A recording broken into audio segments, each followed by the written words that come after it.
Remember to share your screen. Oh yeah, let me share my screen right now. Hello everybody, hi. Let me know how the music is, y'all.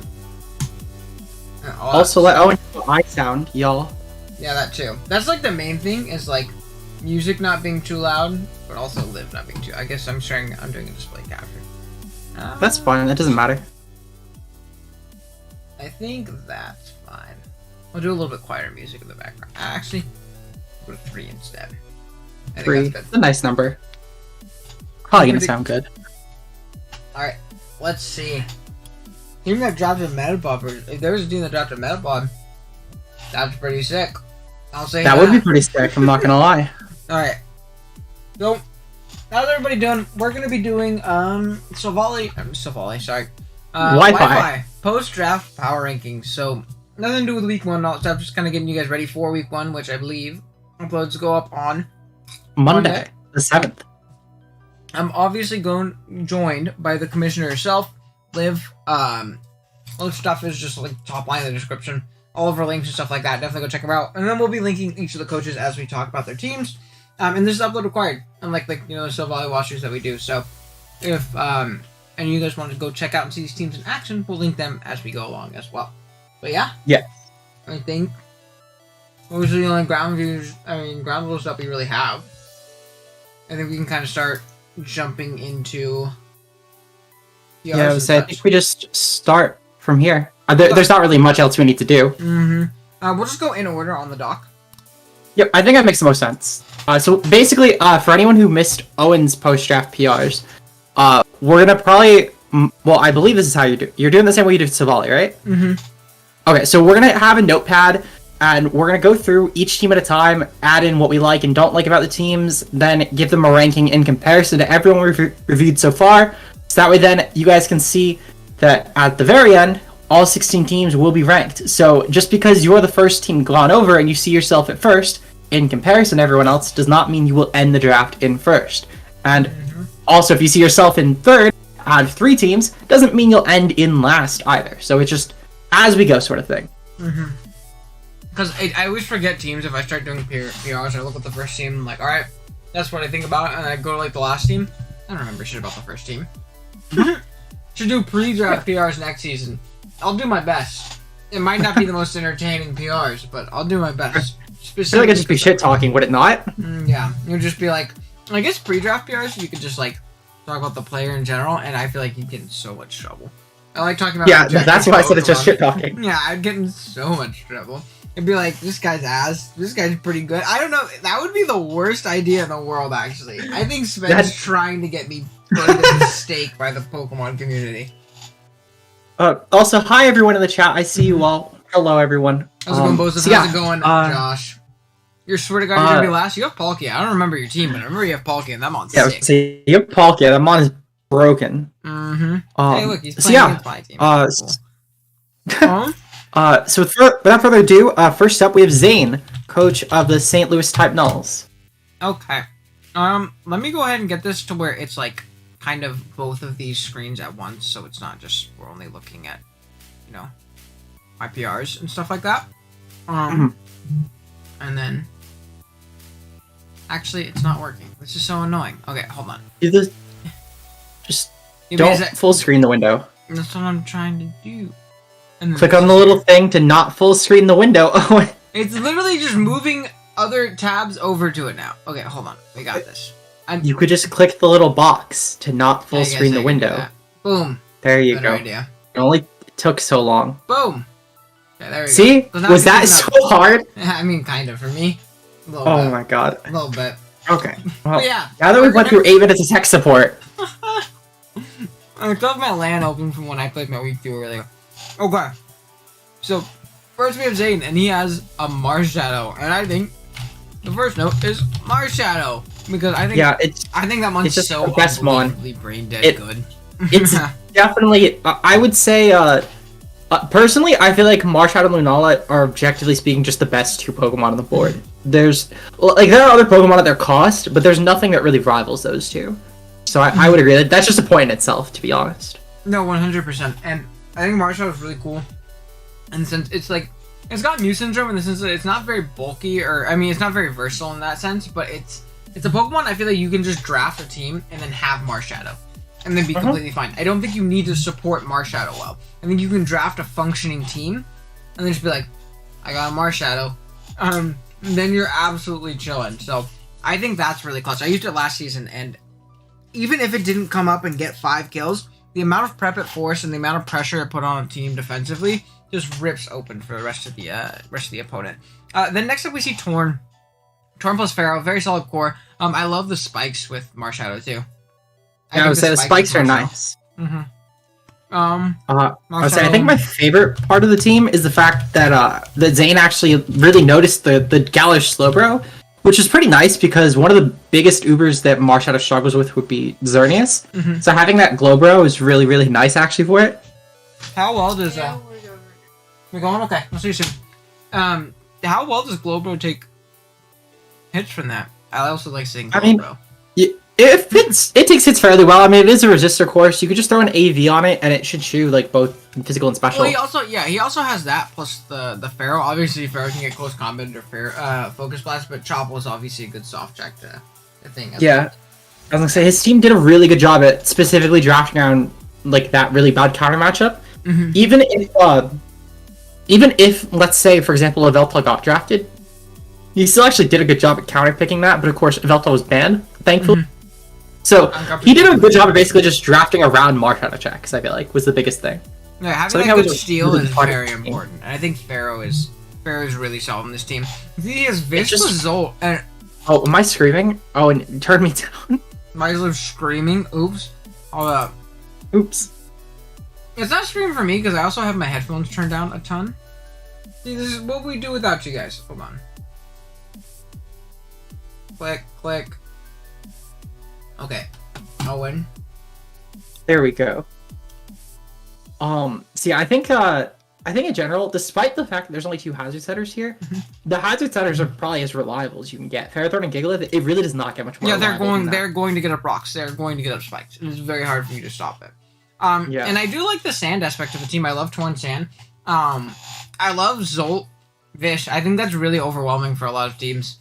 I think it's really, really overwhelming for a lot of teams, especially when you have great counterplay to, the common resist being, those fat grasses and stuff like Glowking and Torn. Obviously very solid. I wish there was a little bit better momentum forcing in that getting in that Marshadow. You really only have that Torn. It's a Torn, and then the G Moltres, and then I think Dracozolt might get Volt Switch, maybe? Does Zolt get Volt Switch? If it does, it's not coming Maybe alive. It does.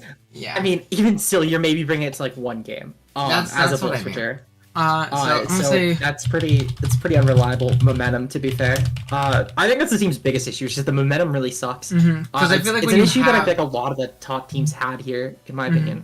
When you have that strong, crazy breaker, I feel like that's what you need to find that opportunity to get in. Marsha doesn't have the both, just come in willy nilly. Doesn't have the recovery to come in willy nilly. So it's gonna be hard to position that strong uber menace if you're not getting it in for free. So it's going to be really reliant on strong doubles, double downs, things like that, getting a clean sack to get it in, which can be a little bit scary, but not the worst thing in the world. Something else, one other thing I really wish this team had, was a bit better of a fairy. Something that can throw fat wishes into things like Ferrothorn and Gigalith, potentially Gastron, Slowking, or Slowbro. I think that would really help this team out. Because the defensive core is really solid, but it lacks a lot of that recovery option. And not too much. I mean, Pharaoh can still leech up, but that's not the most reliable thing. Gigalith, you're going to shoot unless you're resting. Gastron can recover. Slowbro can slack off, but not in AV matchups, so. Yeah, I was going to say, if I had to guess, I assume this team really wanted the Sylvia on there, because obviously Clef didn't even get to Zane round 2, and I assume that maybe Zane just thought that he could get Sylveon round 3, which would have been really nice, to be honest, if he could. But Kurt obviously got that. It's a really dragon-dominated meta. You're going to want a really good fairy. Romageese could have been really good here, though, and that definitely was around. Even round 5. I mean, that's what I was saying. Yeah, I think it would have been great. Romageese would have been really solid, and it gives that Trick Room aspect too. And there's potential Trick Room options on this team. While it's not super glaring, you still have things like Pharaoh's annoying under Trick Room. G-Bro is really annoying under Trick Room. That's for damn sure. Slow X-Cloud.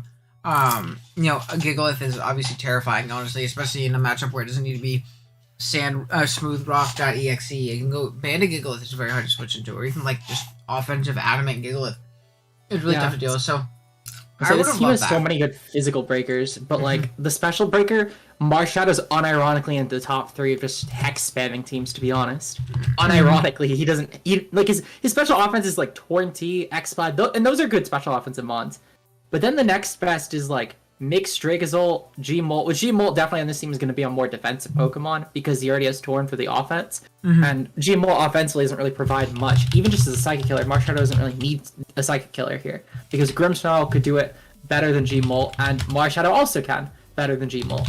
So, like, Marshadow unironically provides more of a specially offensive role than a majority of this team. Yeah. No. So for sure. Another thing, too, I just noticed is the speed tiers are kind of bunked, too. You have G-Molt all the way to Torn T, which is unfortunate. Very unfortunate there. Yeah, because, like, again, Molt's a cool mon, but it's not much going to come every week. And even then, Bolt really appreciates specking into its bulk, especially when it's, like, you know, potentially being a rest variant or something like that, because it needs to be a little bit fatter. That jump in speed, he's going to very much rely on that sand for speed control, I feel like, in this season. And even then, a lot of Scarfish will outspeed Zolt and Vish in the sand. And Vish especially doesn't appreciate having to be forced into Sand Rush. If you can run, you know, like just like Scarf or Band, you know, what do you call it? You're in so much better of a spot. How's it going, Hayes? Welcome. Hex Marshadow, I don't want to hear it. You had to say Hex Marshadow out loud. But I guess I don't have it this season. Me to mention it, but unironically, still one of the better specially offensive mons. Yeah, go bug Zane about that this season. Not me. I'm gonna. Yeah, Josh too. I hope so. But yeah, I think his team's not bad though. But I do agree. I think the momentum would have been a huge thing here in the speed tiers. Because the team wants to get in all those breakers, but it just doesn't have the opportunities to as well, which is unfortunate. But no, it's fine. Next kind of issue. I guess we could put Zane at number 1. Zane. Yeah. Oh wait, I forgot to do number 1. I'm gonna do that first. And I can't find where I can move the tab. Zane. Do I have to make it big? I feel like I have to. Yeah, that thing doesn't show up. So we'll go Hellblaze, Volcaronis, and then we'll go back like that. Awesome. And this is going to be just Lucas. So I'm just gonna put Lucas. There we go. His Hex Marshadow Slant. Yeah, Josh for like 5 weeks last season, Josh was screaming at me in my front office to bring Hex Marshadow. He told me to bring Hex Marshadow. Yeah, he told me to bring Hex Marshadow versus Kurt, whose Ghost Resist was Weavile, and his Ghost Immunity was Licky Lick. Like, Kurt did not have a single switch in to Marshadow, and he said Hex Will-O-Wisp. I was like, fucking no. Yeah, why? Fire set. Why? Speaking of a team though with horrible Ghost switch-ins, we have Hellblaze Volcaronis, coached by Just Lucas. Oh yeah, Lipard. Yeah, my first big critique about this team would be the speed tiers. No, it's actually the first complaint I actually have about this team is the speed tiers. The speed tiers peaking at Lipard, pretty unfortunate to say the least, especially when there's a drill there that doesn't have sand either. Doesn't have sand, yeah, so you can even circumvent that with it. Yeah, no, that's for sure true. Yeah. I have a lot, to be honest. I mean, to be fair, maybe I'm thinking about it because of my week 1 matchup and it's just fresh in the brain. But I have a lot of things that I think were just so unfortunate about this team. I know that Lucas had a Weavile here, for example, and then he traded it to Matt. Yeah. So I think he got robbed. I think he got robbed personally. No, he got G-Darm. Of course he got robbed. He got G-Darm. That's crazy because Lucas hit me up. Lucas hit me up during the draft and he was like, yo, what do you think I should pair with Zekrom? I was like, yo, Kurt had Weavile with it last season, and that's impossible to prep for. I hate Zekrom plus Weavile. Zekrom plus Weavile is so age to deal with, and he was like, bet. I did it. I was like, all right, cool. And Kurt actually got mad at me because Kurt wanted to get Weavile again. And he was like, that was a snipe, and you did it. And I was like, well, yeah, my bad. You didn't tell me you want a Weavile. I told him something else. We're excited for the Darm. And I do think Zekrom plus Darm isn't awful, though. Definitely I don't think it's awful, but I think that, like, his speed tiers were better with the Weavile. Oh, he had just an objectively, like, a far better team with the Weavile. I think the G-Darm's a fine partner with Zekrom. I just think that compared to what it was with the Weavile, it brings down the quality of the team so much, in my opinion. Yeah. I mean, he was still very Ghost Weak with the Weavile. But oh, no, at least he pressured them a little bit better. Now Yeah, he doesn't 'cause, even like, really his pressure ghost him kind with of this plays team. Porygon Z and Lipard. Well, like most ghost types, for example, Dawnwings. Dawnwings with specs, I literally, I'll spoil real quick right now. I brought a specs Dawnwings versus Lucas. I won't spoil what it did or if it did anything. It clicked a ghost move. I'm spoiling it. It clicked a ghost move. I guarantee. I didn't watch the game. Literally, it nearly guarantees a KO on Lipard with specs Moongeist Beam. To put into perspective, like it sure. massacres that thing. So that's not a ghost switching. And Porygon Z, I mean, it still takes a lot. Most of the ghost types here have something for it, even if it's just a secondary stab. So neither of those are really good Ubers just ghost switchings. So that's my by far biggest complaint with this team. His offense, yeah, no, his speed tiers and his ghost resist are non-existent. We found made his team a lot better for sure. I will say his offense and some of his stat really does deal with the things that Zekrom doesn't appreciate very much. Yeah. Buzzwole Tangrowth is gonna rip on most of the things that his team doesn't appreciate, as well as the Volcarona is a more offensive option. Although I do think Volk plus Buzz is interesting. Yeah, I think it's a little interesting, but it's not the worst thing in the world. So his offense deals with Zek checks easy. Something else I just noted, he also does not have a grounded poison. Does not. Yeah, I was saying his team. I mean, at the very least, he does have Hat to kind of deter T-Spikes, which helps a bit. But like, but even then, it if only it's a helps poison, so much. Yeah, it's still you have to play very aggressively with a Hatterene, and you're also bringing a Hatterene that often. And especially because if it's a poison type, setting up the T-Spikes, Hatterene is weak to poison. Hatterene is weak to poison. So like, it helps a bit, but it's definitely not going to be great, to be fair. But it helps a bit. I think that Lucas has like some okay aspects of the team. Like for example, his ground switchings are phenomenal. They're as good as you can get with Tang Buzzwole. Like even against a special ground, he still at the very least can throw an AV on one or both of them, and he'll handle it perfectly fine. He has good dragon counterplay between Hatterene and then even just G-Darm with the Scarf will outpace pretty much every viable dragon. Yeah, and I think G-Darm is better in Ubers too. I think G-Darm is better in Ubers when there's a lot of scary dragons there at base 90. Yeah, it was good for the cost, to be honest. I think it's a fine pair. Again, I just think that it was just such a missed opportunity. I feel like Weavile just fit so well here. No, I agree 100%. I think that's really kind of the bane of this team is not having Weavile. And I think my last two things come in the form of the hazards and the hazard removal. If you look at the hazards, they're Excadrill and Pincurchin, and the removals Excadrill and then Volcarona and Zekrom. So not only so he basically has the same problems that Kurt had last season, where he has almost no setters, he has almost no removal to back it up either. Yeah. The difference is that Kurt at least covered everything else. Yeah, I would say Kurt at least covered everything else he needed. Like he had fine speed tiers, he had pretty much every type he needed. He had good Zekrom support, and he had a Weavile. It was just those. Yeah, he had like he had everything else he needed with Zekrom, besides just hazards and removal. Which if he was just missing those, I would have written it off. It's helpful, but it's not the most important thing. It's not you mentioned it in PRs, and then you're like, it's another thing. Exactly, it's just another thing, though. To be fair, to add onto the pile, which kind of does hurt this team a lot. It's definitely one of the weaker teams, in my opinion, for sure. I don't know if it'll be like the weakest, but I think it's definitely in my definitely in like the bottom 5. Yeah, for sure. Yeah, I want to. Again, not saying a team can't get wins, but a team can get wins and be bad, and a team can be good and go 0-8. Just depends on the coach.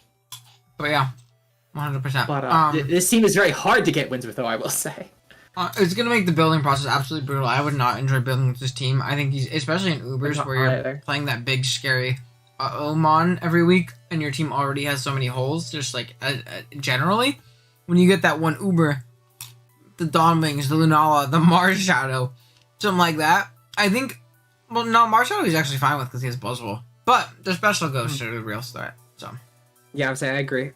Okay, that's when you bring the specs. That's when you bring the Hex Marshadow. There we go. Hex Marshadow versus Lucas? Question mark. Yeah, you hear that, Zane? I got you.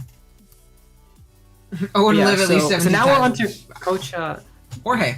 We're on to Coach number 3 now with Jorge. So Coach of the Santa and Aggies. So do you want to say it or should I? Because I have a massive gripe with this team.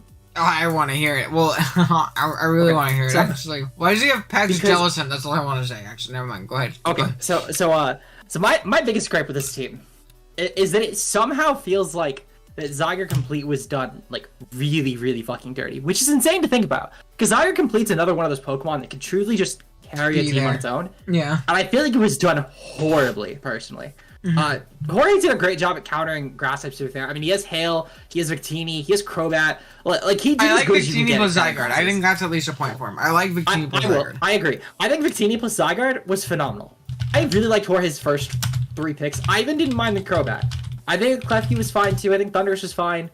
Escav even was okay, but I feel like it was just kind of unnecessary. I think that as you got lower and lower on the team, especially I'm not gonna knock it, even though I don't think it cared about being here. It's Jorge, he's gonna draft it. Even just disregarding that though, I think that just the Jellicent and to an extent the Escav, especially the Escav actually, because Jorge didn't even really need another grass coat at this point. He had Hail, he had Victini, he had Crobat. Pex was still a good grass wall. Thundurus could handle most grasses anyway. So he didn't really need Escav either. So Jellicent and Escav are just a waste of 17 points here when his hazards are Klefki and Toxapex. So he has no way to punish flying types with hazards, which is pretty annoying when there are a lot of Dragon Flies too that can run special and just massacre complete. Yeah, your Ho-Oh can run banned this game too, unironically. They can run anything! It doesn't have run boots anymore! That's sick! Yeah.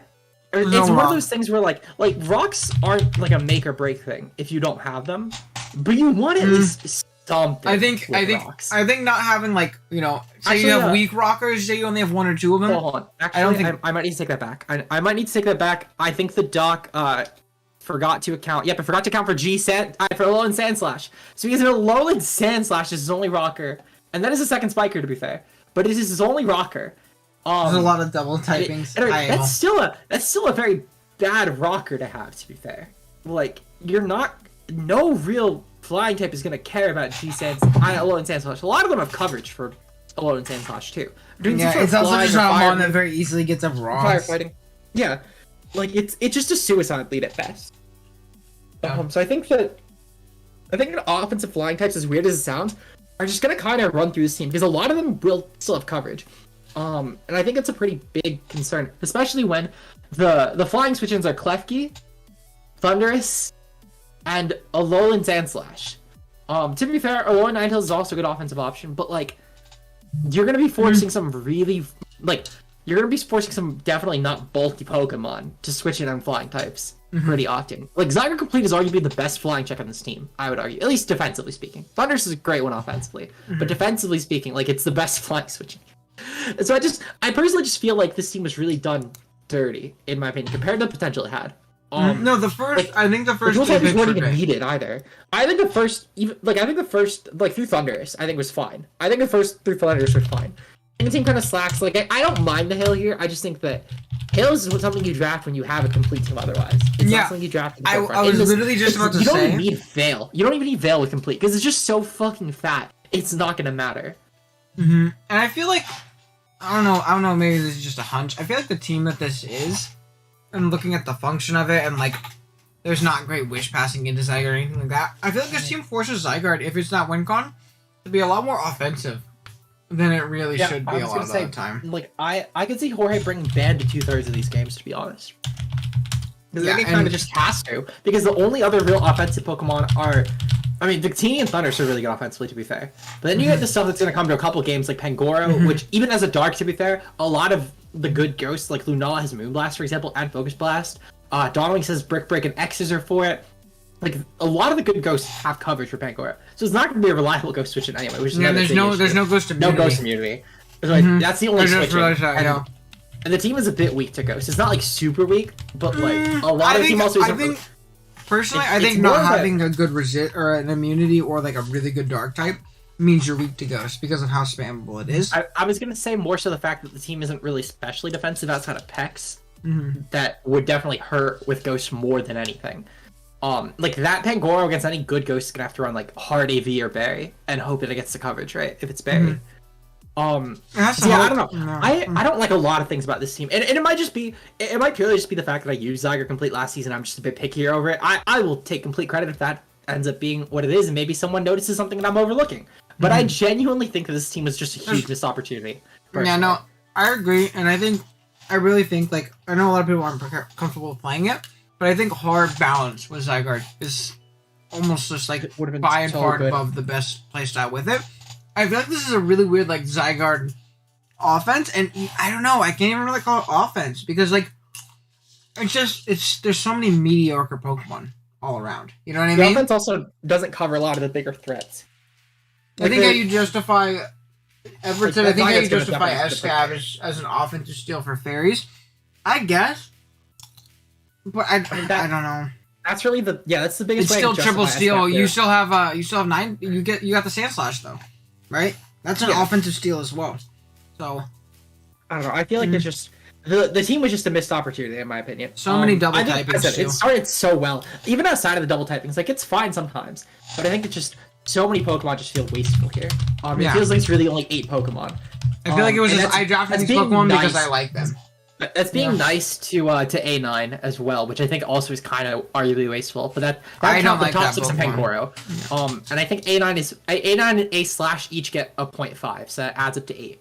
And they get a 0.5 because they're really only useful together. I feel like on this team, they're not useful separately. Even just A9 for Veil, I don't think is useful here.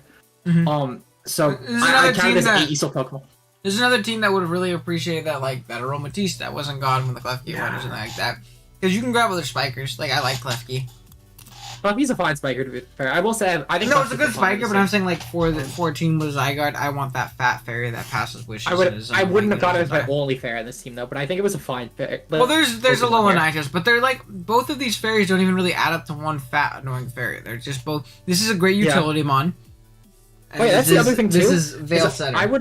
I would also argue that Klefki was just better here as the support Pokemon than A9 was. Oh yeah, because you already have screens. What's the point of A9 plus? You still get screens. Yeah, like again, it just feels like so many Pokemon were just wasted here. And they were picked basically as like one team, but it has like 2 options for every single specific role for a matchup. Like either Klefki or A9 will come to every game.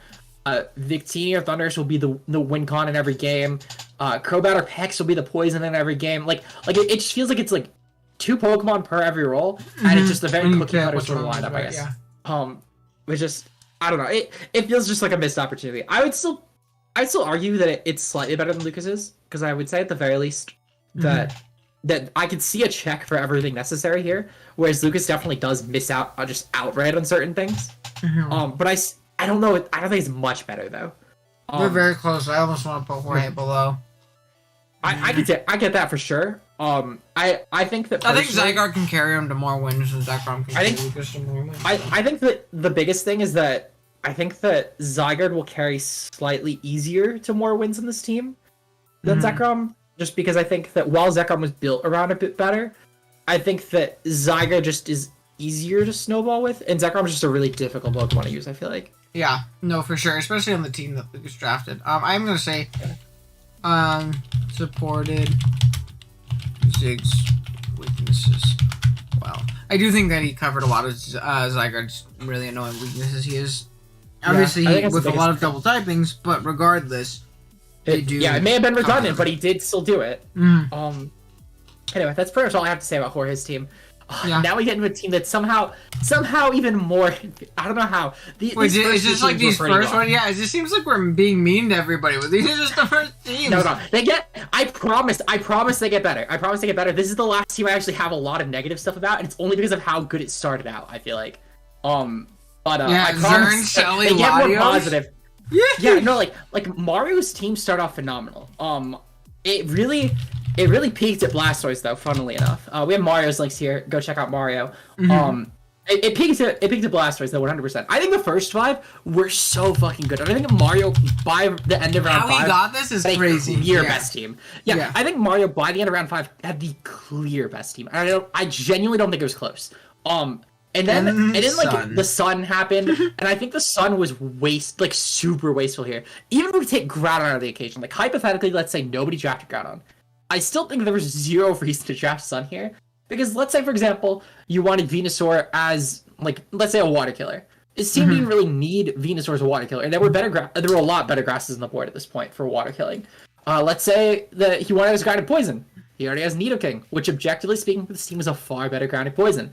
Let's say he just wanted it just because, for the speed. He could have drafted literally any other fast Pokemon. And the thing as well is round 2.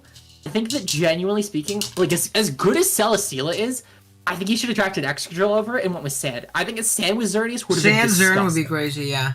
Like just replace Drill with Selly, and then just replace Nidoking with like any other grounded poison besides like Venu, because it would have been even more useless somehow if there was Sand. And this team could have been so fucking gross with Sand. I would have probably, if Mario got Sand over Sun, I would have probably put this in like my top 2 teams, like top 2 teams overall. No, because I don't know how you deal with Zern plus Sand over the course of the game. Yeah, it seems almost impossible. Covers so much because Drill will counter any Steel or Poison for Zern.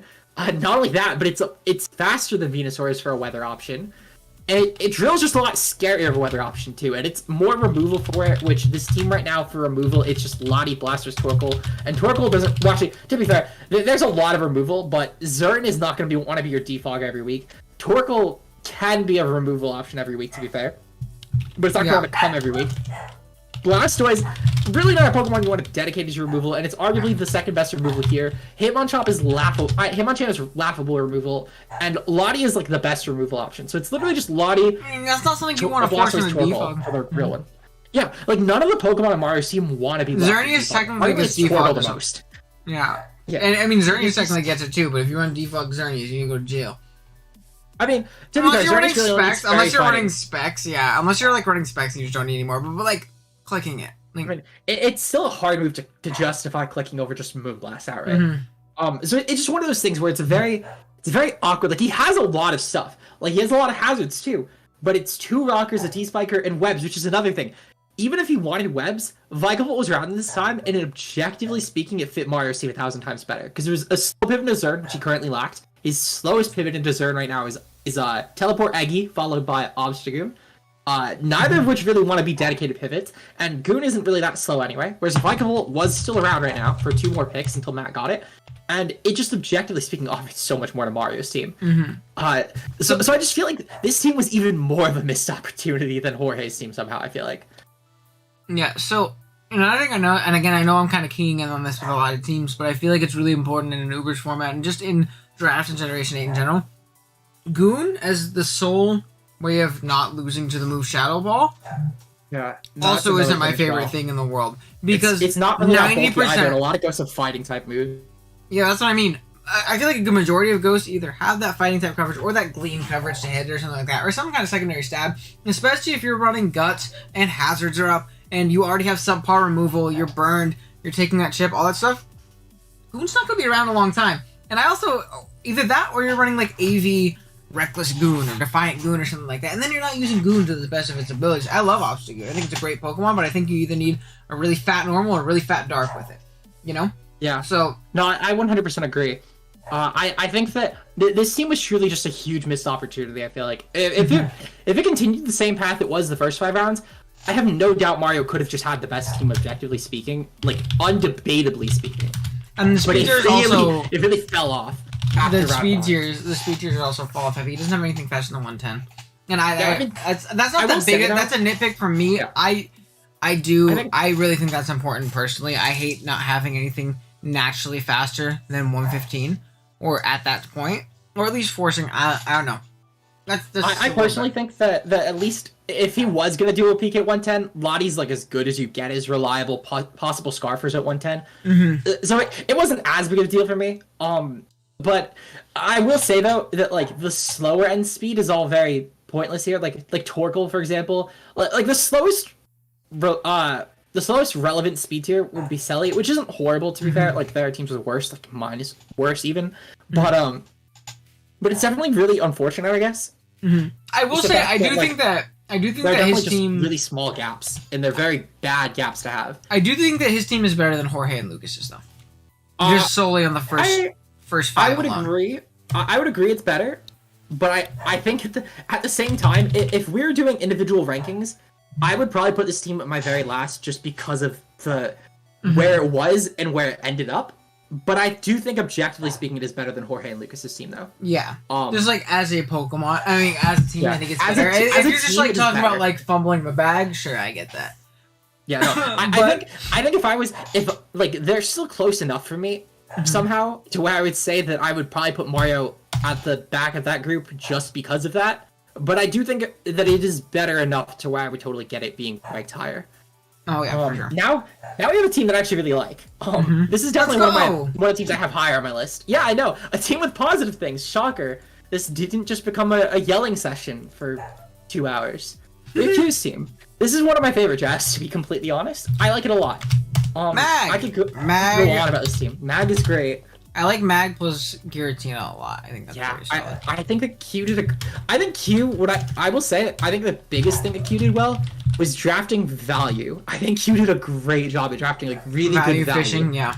Like the Giratina Magcore was one of the better pairs you could just get on the board, in my opinion, for Ubers. And especially the fact that I think that really the only thing that he fumbled on was the fact that Giratina was clinched to him around 3.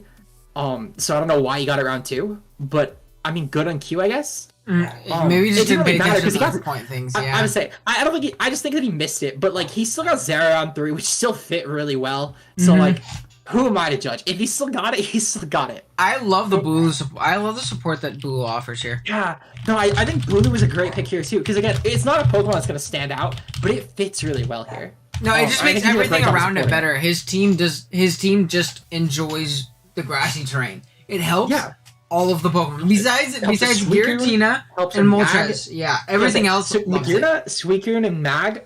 Magearna, Suicune, and Zera. Zera loves it too. I love Bulu Zera. I think Bulu Zera is nasty. I say Bulu Zera is so good, especially because the fact that you'll have the grassy terrain support to just help with like biz def grounds too. It's gonna get boosted for grass knot. So again, I just really like a lot of things about Q's team. I think he did a great job of supporting it. Really, I have a couple big knocks. One, I guess the hazards again. These early teams really, for some reason, even with the first choice of picks, did a horrible job at drafting for hazards. The only rocker is Rhyperior. Yeah, the only rocker is Rhyperior. And the only other hazard is Scully. Yeah, but I will say, I think it's a lot like Zane's team, in where there's only like 2 of them, but they're very good at getting them up. Scully is great at getting at least 1, if not 2 spikes up. Rhyperior, unless you're absolutely stupid, it'll always get up rocks. Yeah, Rhyperior is a Pokemon that will always get rocks, and it will usually at least be able to pressure anything that will try and stop it from getting up rocks. And his removal, to be fair, is phenomenal. Giratina Origin's as free as you can get for removal if you wanted. And then Moltres as well is a very good removal option with him on top. As much as I don't like the mon, I think it fits well here, and I think it's a good removal option for Q. So I think despite having not horrible removal, to be fair, his removal at least is good enough, and it justifies the low hazards, I think, to an extent. Yeah, no, he has plenty of Difffog, and then if he's going with the stack route, which I think spikes with Mag are absolutely obnoxious, or Zera throwing off free knockoffs on all the ground types that are coming in, taking that spikes damage, essentially putting themselves in range of Grass Knot is really nice as well. So I do like. I think Spike Scully is going to come a lot. Because Scully isn't on this need to be the SD win con a lot on this team, which I think is really close. But it obviously still can do that. It has better offense anyway. I will say, I think the only other big gripe I have, as a couple people in the chat have started to mention, the only other big gripe is the speed tier, specifically the 90 to 110 mark with things like Manchow, thinking of it just because it popped on my team, like Galvantula, like those sort of Pokemon in that bracket will be able to just run Advent or Modest against Q's team. There are a couple other gaps too, like to be fair, between the Scully to Zera, which Scully does kind of Taurus to Zera. So like that definitely does hurt, specifically in the lower end speed tiers, like the stuff where teams might be able to run the Advent or Modest with like the 105s as I mentioned. But I mean, otherwise, like I think the synergy is good enough to where it's not a huge deal. But there are going to be certain Pokemon I think that will just come along and do a lot of damage here. Something I do want to say it again, and this is going to be the meme of this stream, is everybody's going to yell at me, but I keep pointing out teams that just don't do well versus ghost types. I love Big Guz. Big Guz is the GOAT. I will say Guz is a very good ghost switch in, to be fair, but it's just not going to be reliable as a ghost switch in. Yeah, it's going to get worn down very fast, and it's one dazzling game away from getting blown ass backwards or getting 2-hit KO'd if it's AV or something like that. And then Tauros is the other check, which you don't even need the Focus Blast coverage, to be completely honest. They're Pokemon that I really like. I like Tauros, and I like Guzzlord.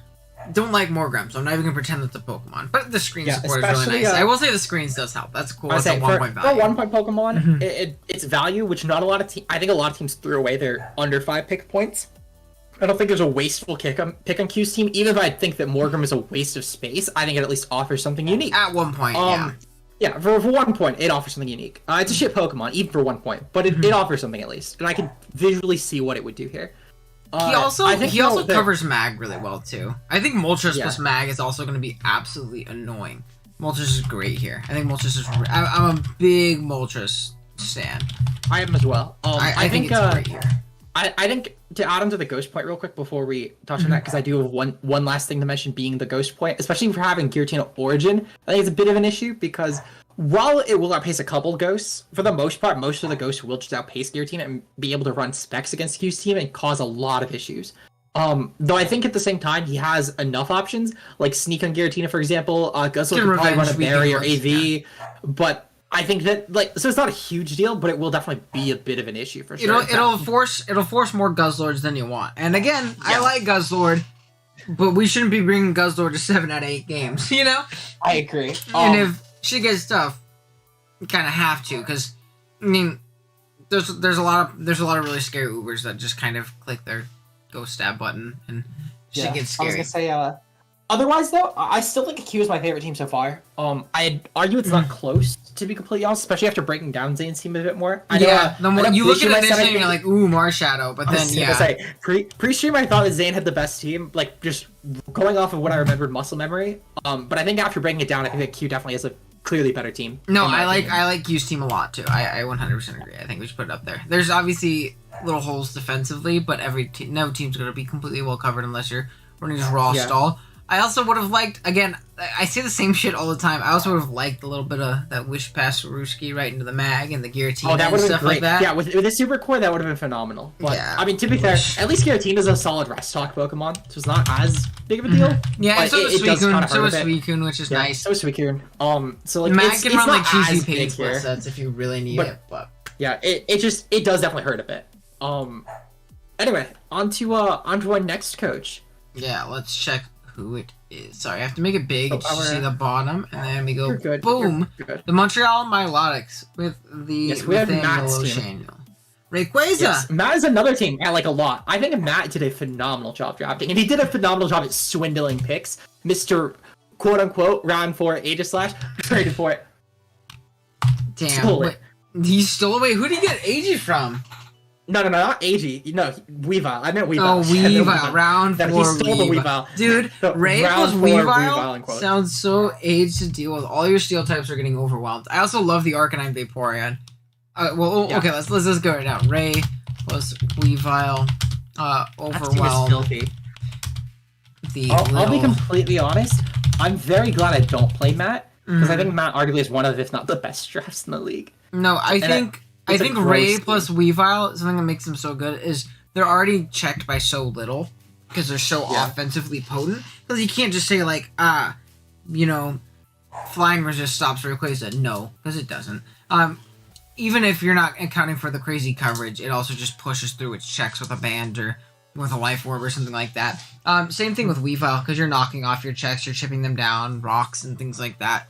Really solid, obviously. So I like Ray plus Weavile a lot, and then Arcanine plus Vaporeon are a great defensive core on this team. Plus AG plus Mew. Yeah, so he has a really solid backbone. Yeah, one thing I will say really quick, because I know it came up in the draft stream and I see it already coming up here, but Whimsicott I feel like was a justifiable pick this round actually, and I would argue I'm kind of shocked it didn't get sniped from that for a few big reasons. One, the Prankster support I think was really phenomenal here, especially when you consider Prankster Leech Seed for things like Nidoqueen, AG, etc. Also the fact that it can obviously go from a Meadow and then allow Ray to just kind of like destroy a team offensively, or just Prankster Encores locking things in unfavorable moves. Yeah. Like, personally, I'm kind of shocked no one else thought to get Whimsicott sooner. Like, I wouldn't... Especially with an offensive Uber. I think with an offensive Uber, like a Zekrom, a Rayquaza, something like that. I'm really shocked it did not go earlier, if I'm going to be completely honest. I think it was kind of a steal, personally. And I think that Matt definitely did a good job taking advantage of that, even if he was very reluctant to pick it until I yelled at him enough for it. But I do think that like, Matt did a really, really good job supporting Ray. I think Ray is really well covered between AG and Weavile and Arcanine and Vaporeon and things like that. Like, Ice Resist is out ass. Like, he has so many Ice Resists that are just so unbelievably solid, which is great. The Webs, I think Webs plus Ray is awesome. and I'm usually someone who isn't a big webs guy in general. I think they're very overvalued in a lot of people's minds in the draft scene. But I think when you have a Pokemon like Ray, where you really want to run that Swords Dance set, that Choice Band, that Life Orb 4 attacks mix set, but then you're like, damn, I got base 95 speed. That's kind of tough. Having that web to, be immediately faster than a lot of those non-Scarfers and things like that above you, or even the Scarfers that are below you, is so unbelievably valuable. This thing's covered. I used Ray in Silvally the last season I played Silvally, and when you don't have to run Dragon Dance WinCon every week, it makes it that much more difficult, especially when you have those other potential WinCons in Mew and H/slash and Weavile and things like that. Just that strong Life Orb or Band Breaker Rayquaza is so HDO with, or Swords Dance Ray. People forget that just does not only set up Dragon, it clicks Swords Dance and then Dragon Scent and Extreme Speed and just cleaves through teams as well. So had to suffer that the hard way last season, to say the least, from the hands of mid Pokemaster himself running SD Ray against a Tiger complete team. Yeah, because you think like, I can live a hit, and you're like, wait, works for him. What the hell lives? My team. Yeah. Because it had edge for my Zapdos too. Like the thing gets a lot of fucking coverage, and people really neglect that. And myself included, even to an extent, I always learn a new coverage move this thing gets every time I look at it. No, it's so ridiculous. Yeah, it's so ridiculous. You cannot cover every Ray set. You have to buckle down. It's a lot like Mew, which he has, and same thing with. It's so tough between Mew and Ray. They're both Pokemon that you can't always just buckle down. This is what's going to come because this is the best set. There's so many different things you can do. You kind of just have to hope and pray you call the right set. And you can build from Matt's perspective. Speaking of building from Matt's perspective, I will say for his opponents, a little tidbit, that Vikavolt is going to be Akaberry 95% of the time. You're not wrong. You're not wrong at all. It will be. He has plenty of fire resist, but it's going to be Akaberry with coverage to lure the fire type in Volt Switch. So yes.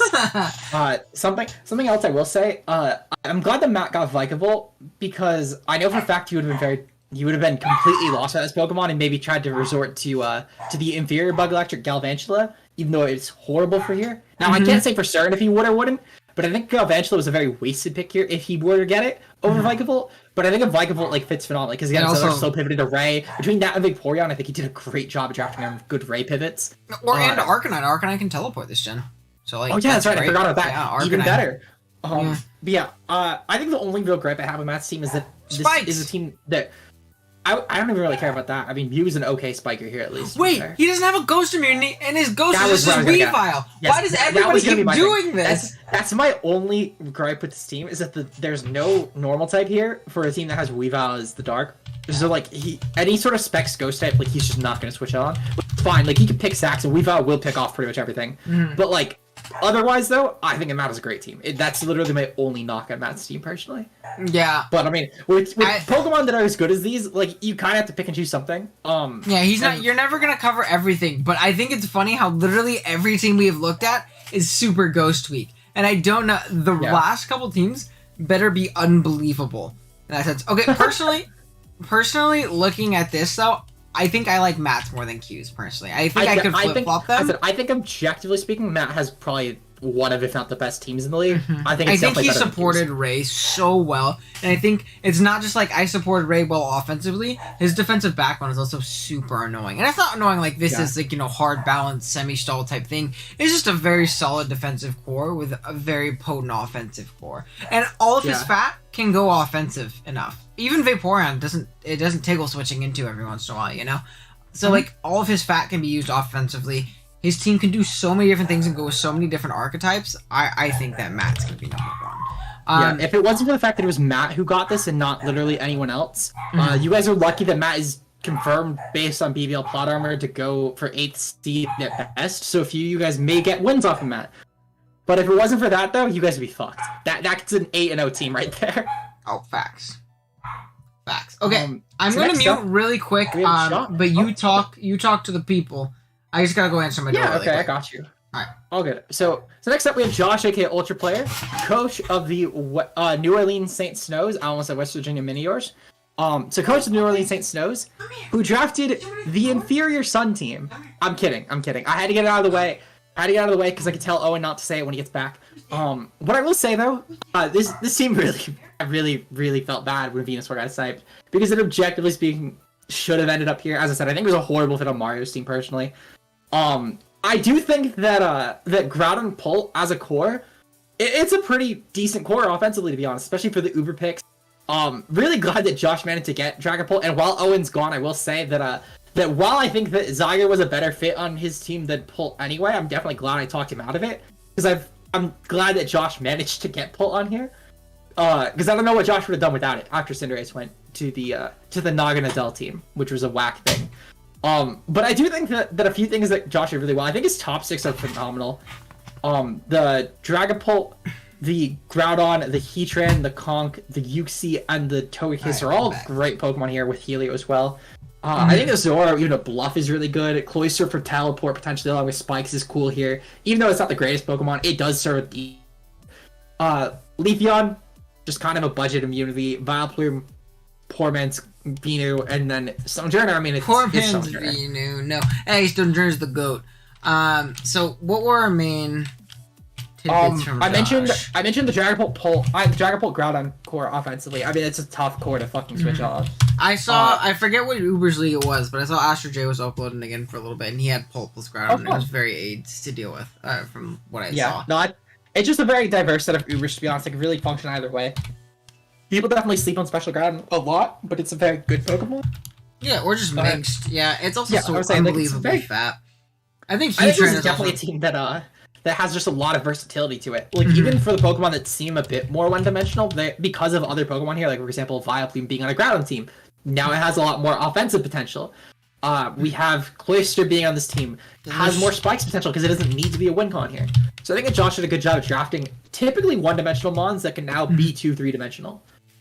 Can people please stop drafting Ghost Week teams? Again, it's another one. I mean, I will say, to be fair, Dragapult at least will outpace literally every Yes, no, he can offensively push them for sure. Pult plus Zoro deals with them offensively. But even just the Scarf Ghost wouldn't really care, because Dragapult still does get Sucker Punch and so does Zoro, so like that doesn't even really matter too much. But like, I do agree, switching a Ghost though is definitely a bit of an issue. It's gonna be AIDS. This team was literally meant to be a bunch of months that can function outside of Sun, but also get better with Sun. No, I agree. Your team obviously doesn't need Sun to function, but it's very solid. I like the Uxie plus Conch, like Trick Room option as well. And I feel like that's actually really solid as well. I like that. Yeah, I kind of missed that, to be honest, but that's a good point too. The team definitely has its really fast, blistering fast options, but it also has some really good slow options too. So I think that definitely is really nice. Yeah, the different modes of this team option is going to make it really difficult to potentially deal with. And then Groudon obviously being annoying and fat, or strong and fast and offensive and clicking Rock Polish and Swords Dance and blowing past you, or just being fat rocks 3 attacks or 3 attacks Thunder Wave or something annoying. Not everybody can have Licky, because I drafted round 5, so I don't look like this. I mean, that's really early for Licky even still. Maybe.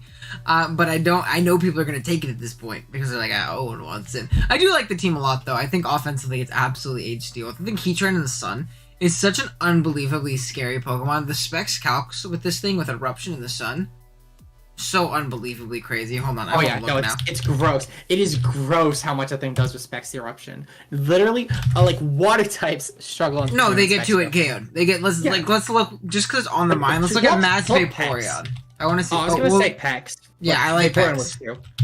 Yeah, because Pex should just default you could put it in specially still, to be fair. Yeah, no, I will. Hold on. Stop doing. Okay, we'll just go like this. Boom. Well, this is Specs to Fizdef. Yeah. She does 73%. There's legit not any Pokemon. This is 2-hit KO'd. There's not a Pokemon that does not get 2-hit KO'd by this shit unless it is immune to it.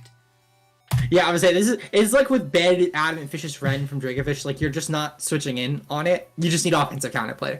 Which is, again, it's one of those Pokemon I think Josh did a really good job at drafting that is typically not an offensive Pokemon. It can be, but it isn't typically, that he now gave a really strong offensive option to. And I think arguably this is scary. I would personally argue that getting the Heatran on here was scarier than Venu would have been. If I'm gonna be I think Heatran was more important. Yeah, Heatran was more important. I was trying to see if my Licky checked it. My Licky does not check it. Sorry, guys. Why would it check it? I don't know. I know it checks Scarf. I PP stalled a Scarf. What do you call it? Heatran one time. I was like, I'm Cloud 9. I'm good. Nope. I think 70%. So that's me losing to it.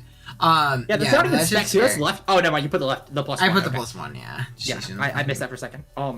well, still, I definitely think and that, look how much Skull I does think back. Matt's Exactly. team Heatran is basically a water resist in the sun. That is true, because it is bulky enough too. I mean, to be fair, you still have the Spadef in there, but even still, like, it's just a really bulky It's still Pokemon. doing sub 20%. So like, Yeah. you know, I mean, obviously you can't throw off max power eruptions then, but you know, still, it's still nuts. Yeah, I would say, well, I think that Matt has a better team. I think that Josh at least has a better team than Q. Not by a lot. I think that gap's a lot closer than Matt Q was. You know, I like Matt's I think it is still a better team. But I think Josh is really cool. I think his team is just incredibly versatile. Like you said, it's very versatile. It's very hard to buckle down what the hell he's gonna do. If Josh didn't get sniped with Vito, I think Vito would have made this team crazy. I love Josh would have had a lot more competition for Matt's team. I don't know if I would have put him over Matt still, but I think the gap would have been a lot closer. Water resist. Yep, Jesse 504. This is your kind of team. This is the team that gets to switch in fire types. That's right. This is the Jesse 504 team. I'm sure he's here for it. Jesse, look, you're on the Jesse team now, Josh. Good job. All right, now we have D-Ray. That's Josh. Our favorite resident Blue Eater. Let's go. D-Ray. I will say for a D-Ray team, I actually don't mind this. I like the Genesect. I like the realizing Genesect's value and getting it that early. Yeah, I was saying I think there's no chance in hell Genesect made it back to him, especially with how few Ubers are on the board, and he basically. Oh, I was gonna get around to. He clinched a very varied option in terms of what you could get around pair with it. So I like that a lot, actually. Because something you have to keep in mind is like you can get these other Ubers plus Genesect, but like you're also banking on the second Uber coming back. So if you grab the lower tier one, you're more okay with like the more versatile, higher pick Ubers that can fit on more archetypes of teams, just because they're objectively better. Because there's a pretty big jump between like 19 and then like 21, 22, 23. Like those Pokemon are just objectively a lot better. You know what I mean? Yeah. So, and I will say as well, I think that besides the coaches who got 24-point Ubers, D-Ray arguably could have a case for getting the smartest round one Uber besides the 24s, considering that fact alone. There were certain to be. I will say, Genesect definitely wasn't the best pick, but I think that it was the smartest pick for that reason. Well, yeah, it definitely wasn't the strongest one on the board. I know he wanted. There's still a pretty crazy amount left on the board, and I also let it go by me. But he didn't want to use one Uber. He wanted to use two, and if you want to use two Ubers, getting Genesect this early is definitely the smartest play. Yeah, I would say even just among the two Ubers, like I specifically ignoring the 24s altogether. If you wanted to Uber core, this is a very smart one to get. So I will give D-Ray a lot of credit for that. There are some things I definitely will knock his team for. Yeah, like the Goth-Alecki fucking random. I think Goth-Alecki as a pair was fine, even in Ubers. It just doesn't make sense here. He just drafted it to draft it. He just drafted it to draft it, I feel like that's that's Goth as well here. Again, I love Goth, but I feel like he just drafted Goth because this is a D-Ray thing that D-Ray does all the time too. Is he'll draft Pokemon, one that he either liked using on another team, or two that fucked them up recently. It happens all the time. And I think D-Ray recently got fucked up by Alecki and an EWT. And then he used Goth and UBL. I said EWL because it was, what do you call it? Auto League. But, and then I think he's heard people be like, Goth Alecki kind of thing. I don't know. I think Alecki is ass, and I think there's no point for it to be drafted on this team. I guess, like, it punishes Waters, but he already has, one of the best water checks in the game in Celebi, and I think Celebi is great on this team, and I will say that. Oh yeah, Celebi was phenomenal. I think D-Ray did a good job drafting his top six. I think his top six were really good. Even Pilot, I think was also really nice here. Dravion, I think was a solid pick here. It's really as good as you can get. I think Reshiram is also very slept on in the Uber's like draft scene, because obviously it's just not used in regular Ubers ever because well, it's never used in Ubers regularly, but. I would say, personally, I think that Reshiram's like kind of just average, but I think it was a good pick with Genesect. Like, there really weren't many Ubers that paired better. No, for sure. So yeah, Jenny, Sect, plus. Now, I guess a couple big knocks though for DRC, even just outside of the Regieleki Goth, which I do agree was definitely wasteful, especially for how expensive Goth was. Which I will say there was a purpose to that. I think that's fair. Is considering the fact that if you take a standard draft, let's say the best Pokemon are like Urshifu, Dragapult, Pokemon that already counter Goth anyway. But then you get into stuff like Zygarde, Celis, etc. You could trap. But they're a lot less dominating than Pokemon, like even just for mods you would legitimately possibly trap. Things like Xerneas, Groudon, etc. The power difference is extremely different there. And Goth can much more easily snowball a game than it can in standard because of that reason. And trapping So, for a potential Uber Pokemon is crazy. Yeah, I was gonna say. So I don't think the DRA team needed it though. It really just did not need Goth. I think, and that's weird to say because I think Goth offered anything no matter what Uber you get with it. I mean, it'll still have value no matter what. Like it'll still be good because it's Goth, but it wasn't needed here, and it was just a very big waste of points for a team that didn't have a lot of points. I would say between Goth, Aleki, Aggron, and Glalie, like DRA wasted so many points on those Pokemon. That's like what 25 points there, just down the drain, which is a lot out of 120, out of 130. Like that's a lot of points. I feel like there's also a lot of defensive pressure on Silvally, which is very tough. There's a ton of defensive pressure on Silvally, and something else I noticed too. This team has like -2 reliable recovery. It's just Reshiram and Celebi. Reshiram and Celebi. The rest of most of the fat on this team lacks a lot of that recovery options. Lacks a lot of recovery options, and there's nothing to pass wishes into it, which is very scary. I feel like this team is very liable to get worn down very quick. I think if D-Ray maybe just went for 10 or 11 Pokemon here instead and just got something better than just Pokemon to fill slots. Preserve those points better, yeah. I think similar to what you were saying earlier, I think the biggest thing was he just drafted an extremely top-heavy team and then free agented a bunch to fix a hole. I don't think the Pokemon he picked really offered anything, though. I think he would have just been better off just getting Pokemon that actually provided stuff. So I think that's the biggest issue I have with this team. Is just that there are a few wasted Pokemon. Hello, Snowy Raid. Oh, sick. Thank you. Gosh. How's it going? Nice. I appreciate that. Hope you're having a good day. I appreciate the raid. How's it going, Also, Robert Panda? Josh, what team did you want him to look over? Well, you say something about this team. He wants me to say something about D-Ray's team. I think he's queuing for me to yell about something. Oh, also I have to mention, because I just got #Snowy in the chat. This is my dog, and her name is Snowy. And she's sitting on my lap, being very needy. Huh. Well, also being annoyed because she's not allowed to go bark right now. But we'll hold her right here. Snowy can be in the shot.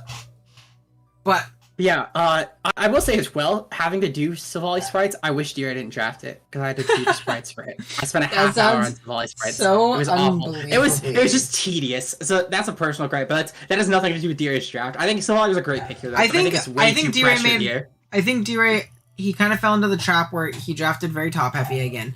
So I have to sit to the side again because she wants to lay down. I think he really drafted super top heavy and his team kind of struggled because of it. But I will say I think this is better than a lot of D-Ray drafts we've seen previously, so it's good to see him step in the right direction for his drafts. I think it was better than his all of his recent drafts since the BBR season that he made finals in. And I also will say that I think it's better than a lot of our lower teams. I would probably put this below Zane's team. Yeah, no, I was gonna say above Mario, below Zane is where. Oops. Yeah. Where I would. Okay, so glad we're on the same page there.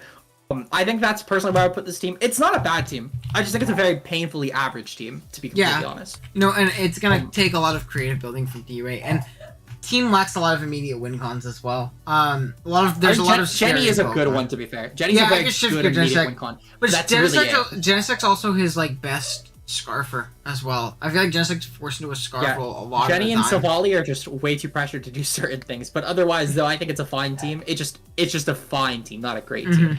Yeah, so it's very solid, and again, step in the right direction for Mr. D-Rizzle. Yeah. You got a thumbs up for me, at least. Well, a thumb in the middle for me. Right, next up... You can talk about this one, because I feel weird. Yeah, I don't want to talk about I was going to say, I don't want to talk about my own team. I'll explain something if I need to, but that's about it. I'll put down the notes for you. for you. I was going to say, so I helped... Owen and I were sort of bouncing ideas for our drafts off of each other. So I kind of get at least a bit of the purpose in some of these picks. I think Owen is a fine team. For example, Ho Zygarde I think was a gross pair. And as I mentioned with Josh's team, where you're going to take care of the door. While I think the Dragapult would have been a fine pick here, I'm glad I talked you into getting the Zygarde because I think it just defensively pairs with Ho a lot better. I think the Slowbro pick, the fact you got there on 3 was really good. Nihi's not bad.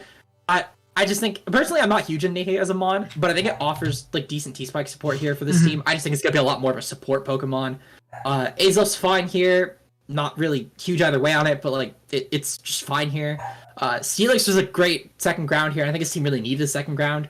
followed by the third ground in Drillbur and the second seal in G-Meowth. Very They neat Pokemon. don't count as Pokemon. If I get dinged for those, it's Josh's fault. I'm not. Huh? Okay, I know. I wasn't gonna ding you for it because I'm very well aware of the fact that Josh chose those to be funny after you chose the Bagon. I'm glad he chose We're gonna count Drillbur that. at least. At least Drillbur, like, maybe someone will be like, he's gonna bring it. I'm not gonna bring it. I'd say like even still, while it's a very it's a waste of a point. At least there's a Pokemon There's a reason, yeah. has a purpose with. Well, like even if it doesn't have a reason to come, it has a Pokemon that has a purpose with being the T-Tar. It's like there are worse slow point picks. Like I think both the DRAs, Aggron and Glalie were more wasteful than Drillbur. I mean, at least G-Meowth is funny. Yeah, it's their boy. But Decidueye is fine here. The team is a bit Arrows weak, but luckily you have Zygarde, and the only other Zygarde comes in Jorge's being complete, because I don't think a 10% went. If it did go, then we'll figure that out as we go. I think as a whole, I think as a whole, I can be a little bit ground weak. Like I do have immunities, but Slowbro can be overwhelmed over the course of a game, especially with hazard support and things like that. And my own sand, honestly, working against me in some instances, I've noticed. Definitely very unfortunate. And obviously Ho is one Rock Slider strategy away from being out of the game completely. So where these Pokemon do have potential ways of, I do have ways of checking grounds, but Decidueye is also very frail, and it's not very frail, but it's not the bulkiest Pokemon in the world. Yeah, so but I am a little suspect. Edgequake is suspect. Between Decidueye and Slowbro, though, you'll handle most ground types anyway, and Zygarde's also a decent ground check if you use it more defensively, which this team definitely can't afford to if you run a more offensive Ho-Oh. But that's sort of the pitfall you need to go into, is if you want to run Zygarde defensively, Ho-Oh is like your next best physical breaker. I have added T-Tar, which isn't... It's another Pokemon you can't really rely on to be a physical breaker. So I think you fit roles fine, but I think it's a lot more cookie cutter, I think, than would be ideal, at least. I think my team underwhelming. I think my team is very solid covering its own holes defensively, but I think I have very underwhelming offense. Yeah, I would say I think the biggest two things I would say would be the underwhelming offense and the fact that it feels like if anyone was to look at a matchup, they at least will know what sticks have to come. Yeah. I don't know if they'll be able to figure out the sets, to be fair, but they will at least know what sticks are coming and what sticks are benched here. Which, I mean, even if you don't count the Drillbur and G-Meowth, I feel like just among the other 10, it's still pretty clear what sticks come and what ones don't. Because the team is so dependent on being that fat, it's very balanced dependent on team. certain Pokemon coming. Yeah. And, like, if certain Pokemon don't come to a game, like, you're pretty fucked. I think 90% of the time, I'm going to bring Ho-Oh, Zygarde, Slowbro, Tyranitar, and, like, 90% of games, and then the last two can kind of intermix. Is how I see it. That's pretty much my thought as well there. I don't think it's a bad team. I would say it's definitely better than Zane's team. I would probably put it on par with Q's team. I think maybe the slight edge just because of certain matchups I think you have covered a bit better. Just because, like, for example, there's no real specific Uber I could say that would decimate your team, because even Zygarde Complete you have good checks for. But I do definitely think that I would definitely put it below Josh and Matt's teams. Yeah. I think it's at least on par with, like, I would put these, like, in the same tier as Q's. I think that just your matchups give you the bit of the edge there, though. Yeah, that defensive center. And I'm also the first team that doesn't lose to any, every ghost type in the world. Let's go. Yeah. That would be the big thing. So I would put you currently at our third. I think that there are definitely a couple teams I would put a bit higher, but you still probably end up in my top 5-6 range overall. Are you winning, Sons? Yeah. Kinda, well, kinda. I mean, definitely is one of the better teams so far, at least, so I'd count that as winning. Even if it's not first. Nice. But it's pretty hard, objectively speaking, to just pass Matt's team, if I'm gonna be honest. I don't know if any will, at least that I will comment on. I think my team might have a chance, but obviously I'm not going to place myself either. But we'll get to that as we do. Next up, though, a good team coming up next. Lunala. Glenite's team. Yes, Lunala. One of the best Pokemon. And it's one of the two best Pokemon to make the 10th. So, to the other 9 people ahead, or to the other 8 that didn't get Marshadow or this, you failed. Obviously, I mean, I get that people aren't going to pick a Pokemon they just don't like, but, like, objectively it's objectively nasty, yeah. No, for sure. I took the L, I was talking with Liv and other people when I was drafting, I was like, I should, like, objectively be drafting Lunala. Yeah. But I don't really want to. So I'm gonna just hold the L and, like, let Galadite get it. Because he was like, yo, you trying to let this fall to me? And I totally bluffed. I was like, no, if it falls to me, I'm fucking drafting it. It's broken. And then I don't know, before I pick, I was like, alright, dude, here you go. Like, I got handed it to him on a plate. I was like, here you go. And then I had to play that shit week 1. I was like, all right, cool. This was a bad idea. I would say it's one of those Pokemon that even ghost checks get checked by this Pokemon. Because you have, for example, Focus Blast for normals and darks, which a lot of people forget. I talked with so many people about this Pokemon, like, oh shit, it gets and they assume it's Focus Blast? They assume it's Dawn Wings coverage, which is far from the truth. This thing gets stuff like, for example, Focus Blast, it gets Moon Blast, you get Ice Beam, Heat Wave. You have a phenomenal set of coverage on this Pokemon. And not only that, but people also forget that if you're running like a choice set on this and you're forcing a double, let's say, after they know your choice, this thing also gets Teleport. So you still have momentum there too. Oh, like, really? I didn't know that teleport. See, that's the thing. A lot of people don't know that. But this thing has so much going for it. It's legitimately just vile. And that's just Lunala alone. I think he did a great job at drafting counterplay. For example, Lunala Mandy, phenomenal core right there. Yeah, very annoying to deal with. Mandy Mandy checks everything. Too. Mandy checks pretty much everything that checks Lunala, besides like that T-Tar that I have. I say, other than that, most stars just raw. So nice. Yeah, because Coco will provide seed support for Lunala as well. If Gallade feels confident in keeping that Shadow Shield up, he can just set up and go for like a solid win con off of Lunala. Memo is just a great option, being able to kill pretty much everything. I mean, it's a Mammo Swine. Even in this format, it's going to break really well.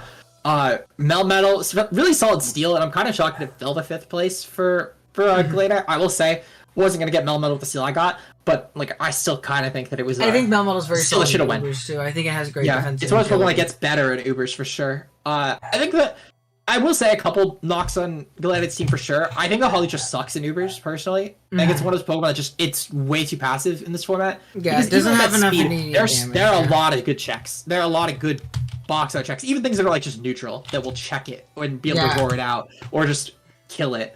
So you're better. You're honestly kind of wasted. Drapa's wasted, but at least he has that ghost immunity. I guess the idea is to take pressure off of Mandy. Like I get the purpose, and if it's 5 points, not the worst thing in the world.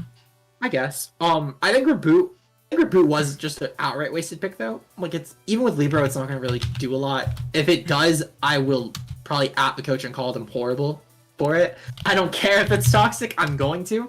Reboot should never be getting a kill, let alone like multiple kills. Maybe against Josh's team, I guess, because he has Groudon. But if it gets a kill against any non-Sun team, in fact, no, it shouldn't even get a kill against like Mario's team either, because Mario still has really good fire switches. No, yeah. I think literally, if it wasn't Josh's team, I would laugh at them. I think, but even still, I kind of laugh at Josh. I think this team is very Edgequake weak as well. Like it has good checks initially, I suppose. Like there's things like Wheezing. If it's not Gas and it's Levitate, and then you obviously have Rotom-Mow, but you're playing in a league with 2 Zygardes. And obviously, those Pokemon are very liable to get chipped. Wheezing especially is very liable to get chipped in a lot of matchups. It's not a Pokemon you want to spam bring a lot, in all honesty. Because it's very passive, especially in a scary format like this. I feel like Wheezing could be very much so taken advantage of, potentially. And it's your only grounded poison, so if you're not... Yeah, I was going to say, looking at this team, a couple of big notes I had were, one... I think that he's very lucky he got the Mamoswine because Mamoswine would 6-0 this team on lead. And 2, I think that he's very lucky that I don't think Ditto got drafted. I'm checking the door again. 1 second. Keep going now. Oh, good. I was going to say, I think he's very lucky that I don't think Ditto got drafted. Because if Ditto went here, that would, again, pretty much 6-0 his team on lead. So that would be pretty bad for him. So I feel like my biggest gripes that I think the Hollywood and Reboot were just point sponges there. When he could have definitely gotten some sort of fighting type that maybe could have been momentum. For example, even just if we look at undrafted fighting types in the pool, let me pull it up real quick, because I'm pretty sure Passimian just did not go drafted at all. If I remember, Passimian at 7 points did not go drafted, and then he still had 8 points for whatever else he wanted. He didn't even really need another flying type. He could have just spent that on a fire type if he really wanted specific type rolls, which at that point, I mean, he could have just gotten a cheaper fire type like a Centiskorch there. Centiskorch and Passimian, I think, would have been better, even just for the less points. And I would have loved the momentum that Passimian would have offered for this team would have been sick. Yeah, exactly. And I think it bullies the too. dark. Yeah, and it bullies dark types as well. And I feel like that's the main thing with Lunala is you want to bully dark types. And another thing I'll say is another thing I don't like about Lucha on this team is I feel like my fighting type, when I have a Lunala, I want it to be more immediately strong and scary. Break darks in that second. I want it to be, and I want it to be able to come in and out. I want it to be able to come in and out. And obviously, Lucha's only thing isn't just running, unburdened seat. If you're using Lucha well, I think you are bringing Bandit every once in a while. I think you are bringing, like Limber Mold for Breaker 12 or something points, like that. I'd want to have a team where I could more comfortably bring a seed for 12-point Lucia.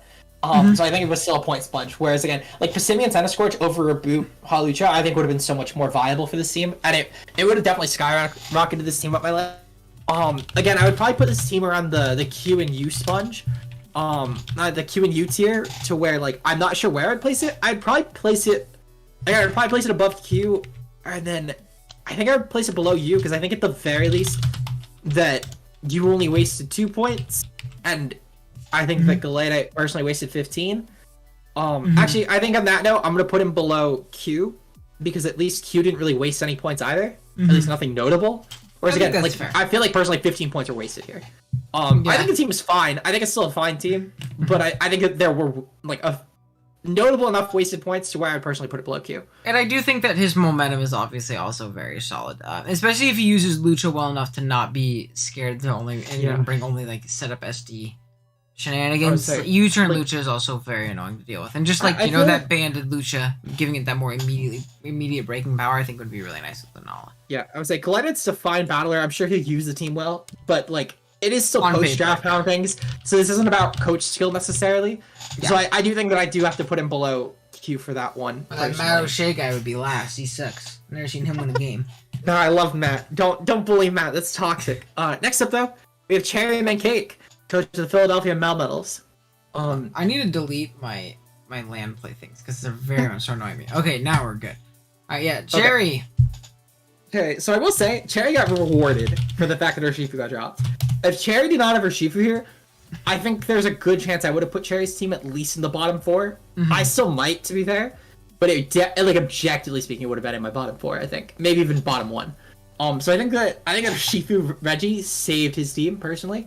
I forget what it was before. I just remember really disliking his team post draft. I thought it was really bad. I also don't remember what he had. I will say, speaking of offensive cores and Urshifu, I think that Gengar Urshifu was really terrifying. It's his Scrafty Mudstill.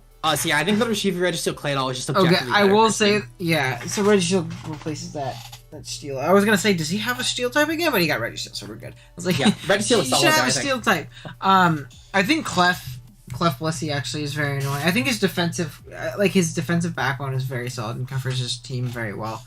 I know that you're not a big fan of Clef and Ubers, and I'm not honestly, as well versed on the Ubers draft metagame, so I don't know why Clef is bad in Ubers. I just know Clef is a good Pokemon, and I like it. Okay, so the biggest issue with Clef is that if you look at any sort of Calyx versus any sort of Dragons, a lot of them could do a KO Clef, which is the biggest thing.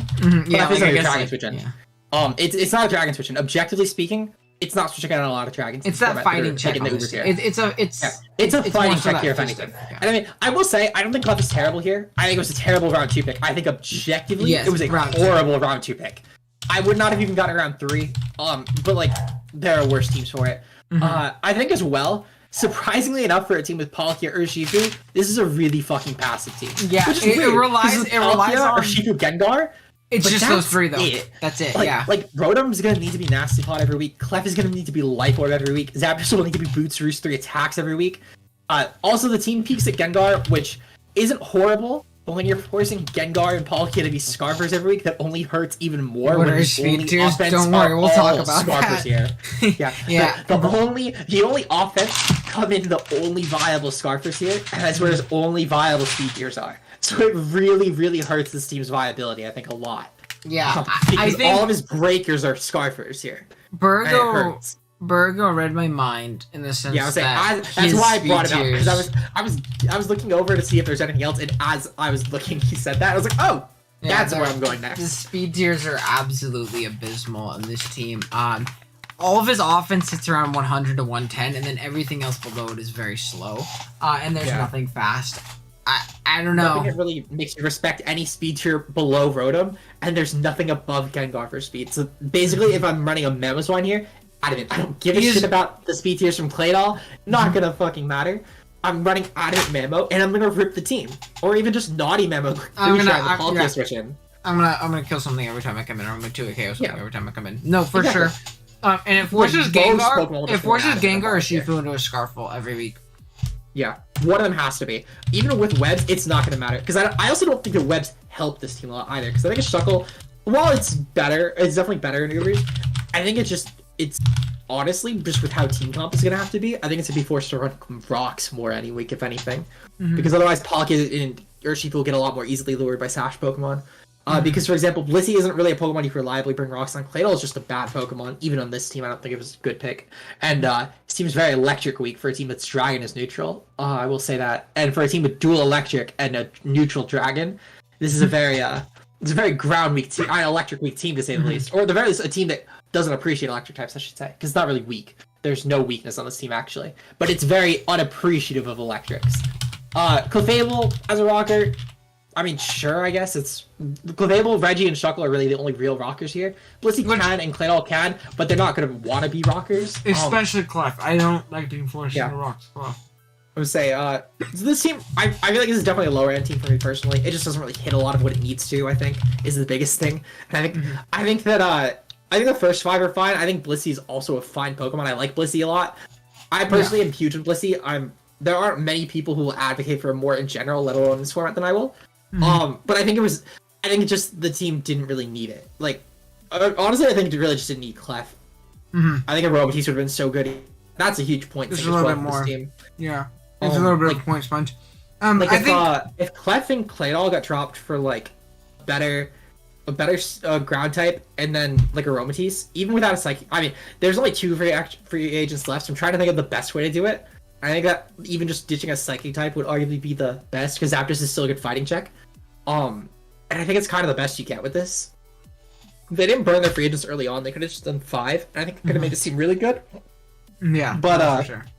But yeah, I think I'd definitely put it below D-Ray. I'd probably put it below Mario too. I don't know if I'd put it below Jorge, because I can see a definitive role for everything in this team, even if it's not a good team. I think Cherry's team is just a very mediocre, borderline subpar balance team. He went to draft balance, and that's not the worst thing in the world. And another thing I really like to want to mention, I like Palkia plus Zapdos. Yeah, say Palkia Zapdos is fine. The Rotom I feel like is pretty wasted. Well, I think the Rotom, while at least like I get what it's here for, but it still just feels kind of, it's the most wasted Pokemon here. Because the dual electric didn't really offer much.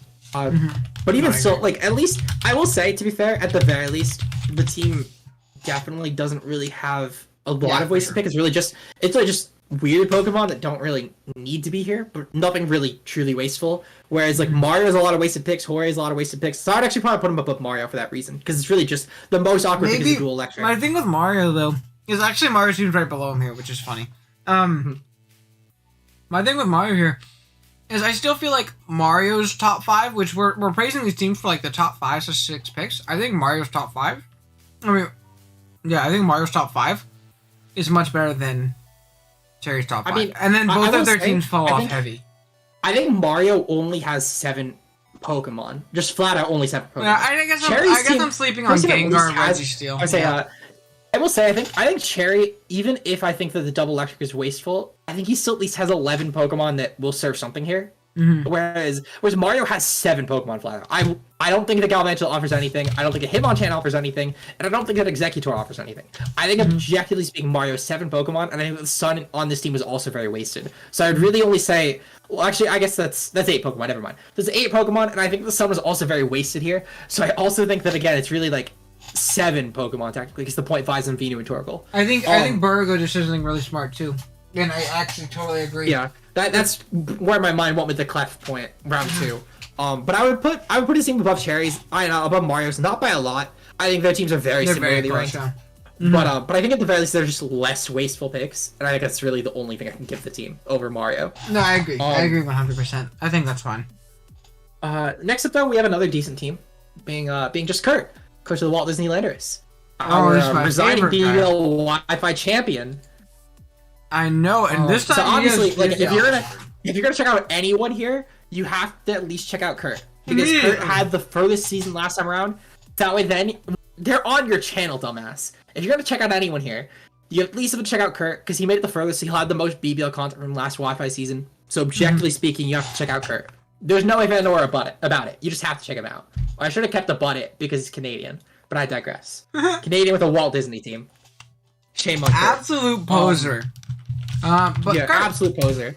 I like Lugia a lot. I think Lugia is very, very annoying. And I think plus Boots is going to be terrifying. And Lugia plus Zama. And the fact that he was smart and waited so long for Zama. I know he really wanted Shifu, which is good. But I still do really like... And I like understand why he wanted that more. But I really do like Zama plus Lugia. I think that's I do have to mention, for anyone just joining who missed the Cherry draft recap, by the way, Urshifu was dropped after a round 2 pick by Incog, pick 15. So Kirby could not have even gotten a round 2. The Garchomp was because Urshifu got taken.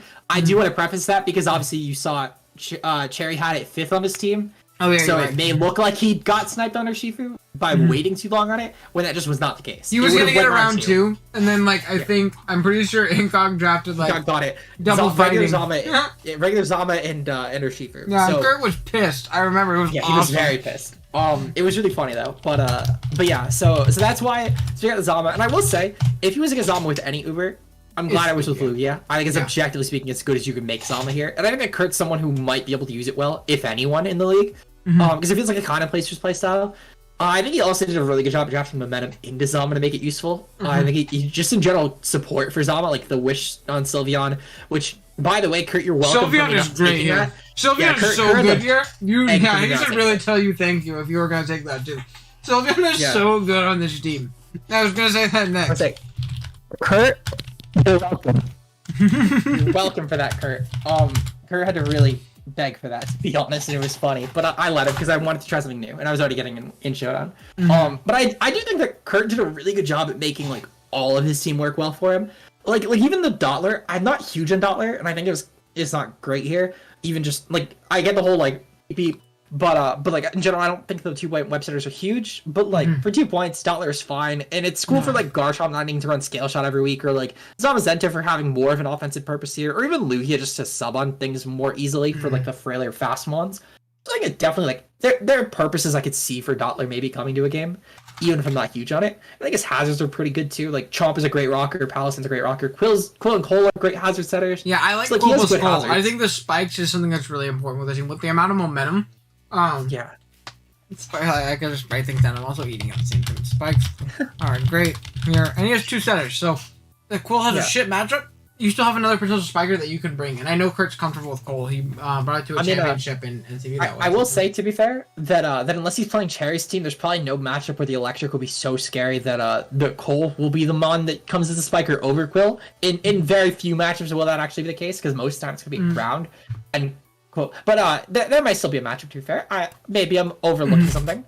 See, but Burgo, I disagree. Burgo style, I think this team could be a little bit passive, and I think that's fair to an extent, because this is for sure just like fat, balanced, annoying team. No, I agree with but Burgo. I do think he needs to set up to really get the offense. But he has a lot of good setup offense, I will say. There is some good setup offense, but there's still Pokemon are doing immediately pressure in the sense of I think that Garchomp can immediately pressure teams. I think people overestimate, they're like, I need to be SC Chomp to win games and break through teams.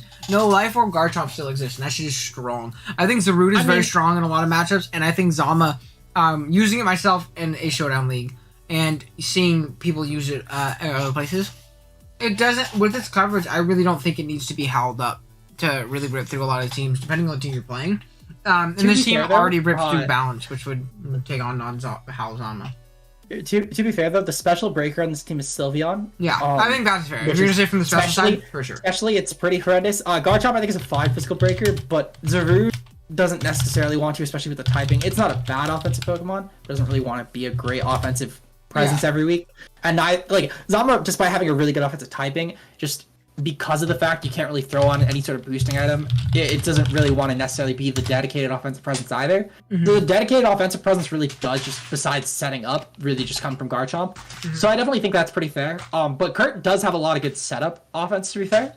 Like Sylveon's a great Calm Mind option offensively. Rotom Wash specifically is a decent nasty plot option, especially against non-Ubers.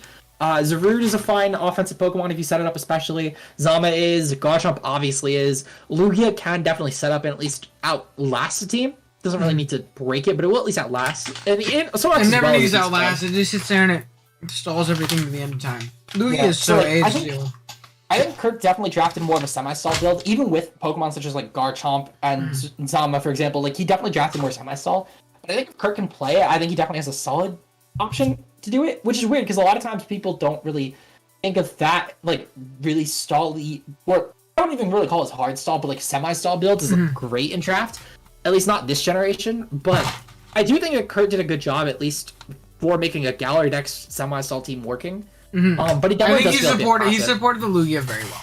He supported the Lugia very well. And he has enough to phase out any sort of immediate offense, too, that might try and pressure, so he can get more, like, hazard chip and stuff like that, which he has plenty of hazards. So I think it's fine. And I think the team that he drafted, too, makes Snorlax, I feel like, borderline unkillable, too. I think you really supported Lax. No, I agree that. I think Lax was really well supported here.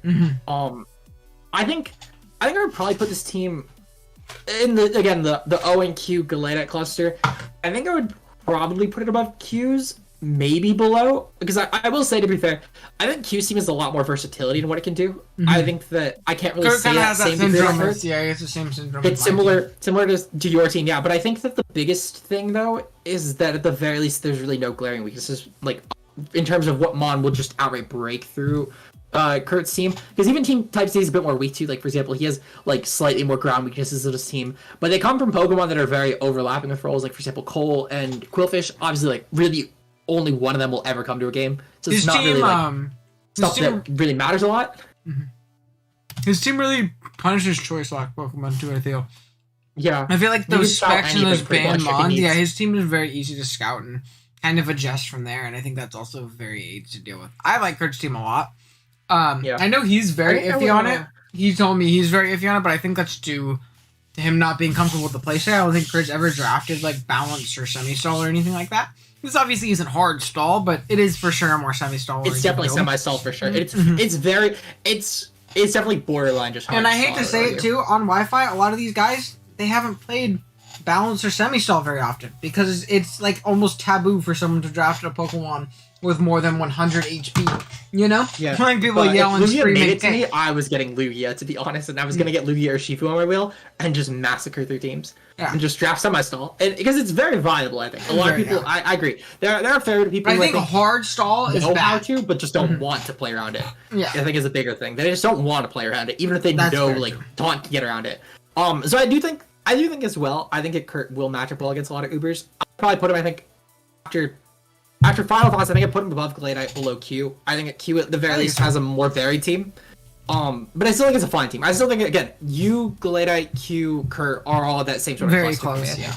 Just like on the bottom four, I think are all in that same sort of cluster. I think this team, Kurt can for sure make a run in another championship, provided he knows how to play, or attempts to learn how to play semi-stall. I think he'll be a little bit uncomfortable with it at first, because he is a very offensive player, if you've ever watched the way he plays games. He's very he enjoys his aggressive volt turn offense and getting in his strong breakers, and this team isn't going to be able to do that as easily. There will be matches where it can go more offensive, but a lot of times not really. He's going to need to play the long game and be patient in that sense, and I think if he does, he'll do well. Yes. So next up, we have the Detroit Kecleons, coached by Bosif. So Bosif does not have Twitter, but he's just recently starting out on YouTube. He mostly does Twitch, but he's starting out on YouTube. Because I'm not going to link Twitch for Bosif, but I will link his YouTube. He links his Twitch. He'll also obviously stream his games in the BBL for BBL people. So you'll catch him there as well. But there's his YouTube. I like his team a lot, to be honest. I think Bosif is definitely one of the better drafts, in my opinion. I think he personally, I think it mostly stands out because he made Kiram White work. I think he made Kiram White work really well, which is weird because every other time it's ever gotten drafted in BBL history, it's been a horrible team. It's always been like a bottom 3 draft, but I think he did a really good job of drafting on it. No, I agree. I think the slow pivoting that Slowking also offers for this team is really clutch. I think Slowking is great here. Slowking is really solid. I'm saying, I know at the very bare minimum, before it even gets touched on, I know the leap, it just seems like it's a thing he always drafts at one point. At the very least, from the drafts that I've seen of his, it just seems like it's an inside thing.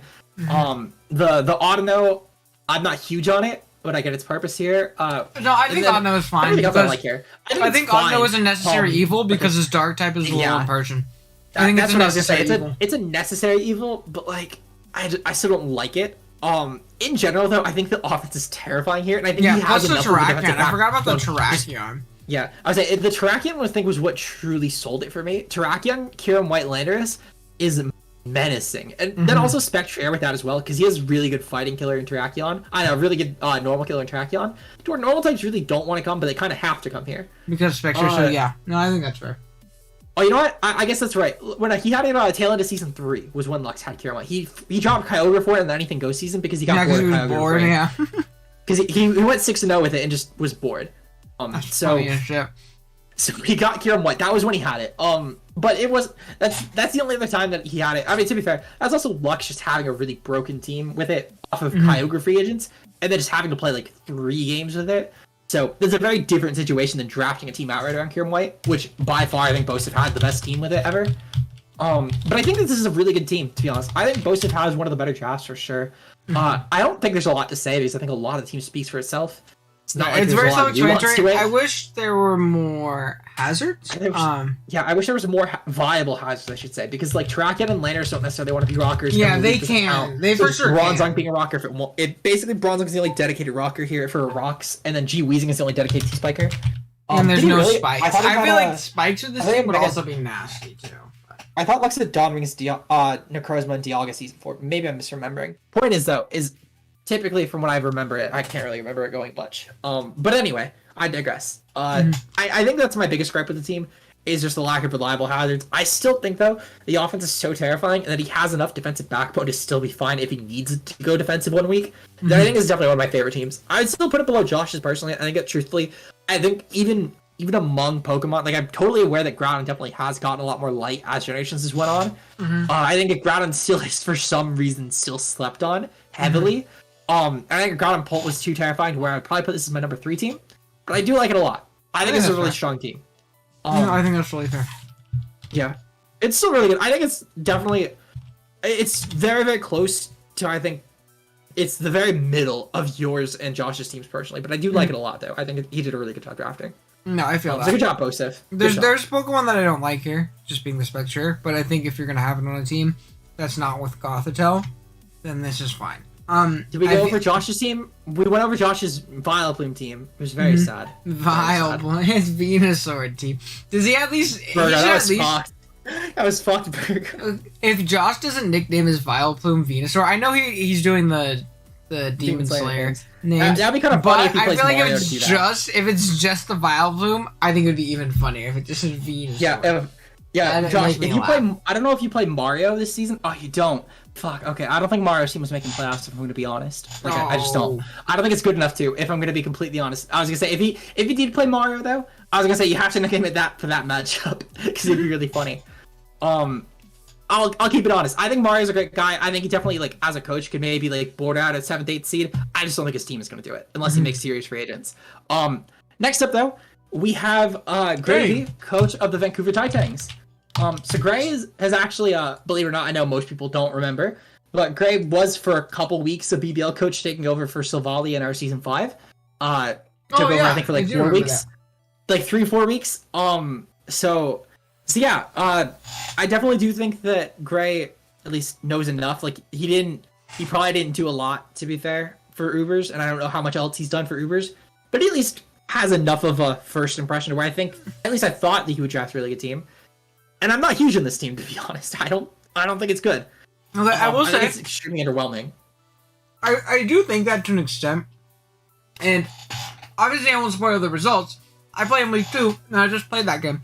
And at least during the building process, I looked at the matchup initially, and I was like, he doesn't have that scary Pokemon, you know, that everybody else has. That one Pokemon where you're like, oh shit, what the hell do I do? And that could also just been the nature of my team being fat and balanced and semi-stall-ish. But then I started building. And this team is very annoying to prepare for. And again, totally might be the matchup. I guess it's a matchup thing. I think personally that Gray definitely is one of the scariest, like just outright coaches in the league. But I really, really do think that a lot of Gray's team is underwhelming. For one, Naga Cinderace as an Uber core, while I think that both are fine Ubers, they don't necessarily pair together. They don't do anything really to not. help each other, They don't even really offer much for each other. Like that's what I mean.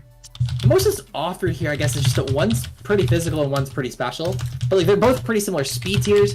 Neither really covers each other that uniquely. And I mean, he has a lot of good momentum, to be fair. I will say, his good momentum, like Corviknight, Lando T, Cinderace, Naga, even Lantern, he has solid pivots. Also Pert, too. Yeah, Pert, GR Articuno, like most of his team can pivot. So he does have a really momentum, for sure. And then that Spikes, his hazards are pretty solid, too. And he has... like Lando, Pert, and then Spikes and Naga, and I guess to an extent Bishop, but not really. Well, there's but, also Spikes on Hera. Yeah. Oh, right, Hera Spikes. I forgot to mark that. So again, like he has definite options. I'm just not. I don't know. I feel like just something about this team. It just feels very outclassed. Like Yeah, it has I fine think it's synergy. It 'cause- feels outclassed. It lacks. Oh goodness, I didn't even type that right. It lacks that scary Pokemon. It lacks that oh shit, I'm playing in an Ubers League. It lacks that Xerneas, that that Marshadow, that Lugia.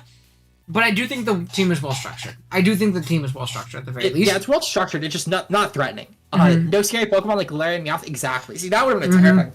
Wait a minute, broken. If you got that over Greedent, broken. Okay, and something I will say. So let's type that first. Let's say, well formulated team, but lacks that quotation marks. Oh shit, Pokemon. Yeah, I think it's the best way to put it. To be honest. And there's also the ground resist. Obviously, has good immunities, but the ground resist is Heracross, which puts a lot of pressure on Corviknight. That completely slipped my mind too, to be completely honest. Yeah, any sort of Zygarde matchup, which I believe he has 2 of them on his schedule. Yeah, actually. I played him week 2, obviously. Yeah, he only has 1 actually. I thought he had 2 for some reason. A lot of pressure on Corvi and Pert. Like Corvi and Pert can self-check grounds, so and Landers, I guess.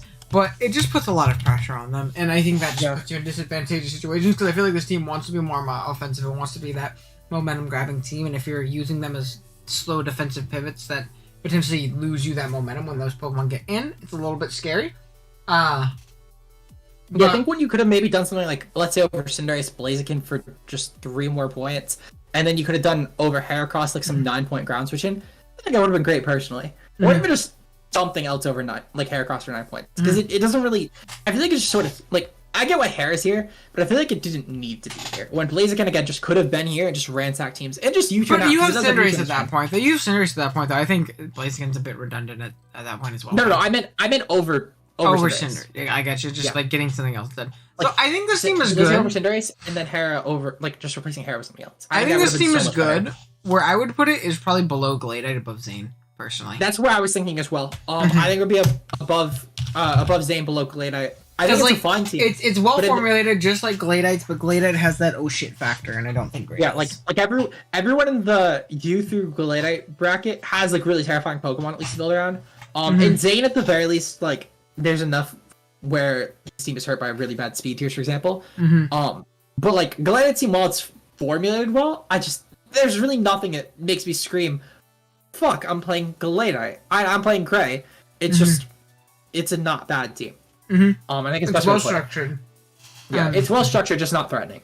So hopefully he can make it work. I personally, I think Gray's a fine battler. I think if anyone could, I think he'll do fine with it. I think he'll still make playoffs. Gray's as good as he could. I think he'll still make playoffs. I think he's good enough to where he still will.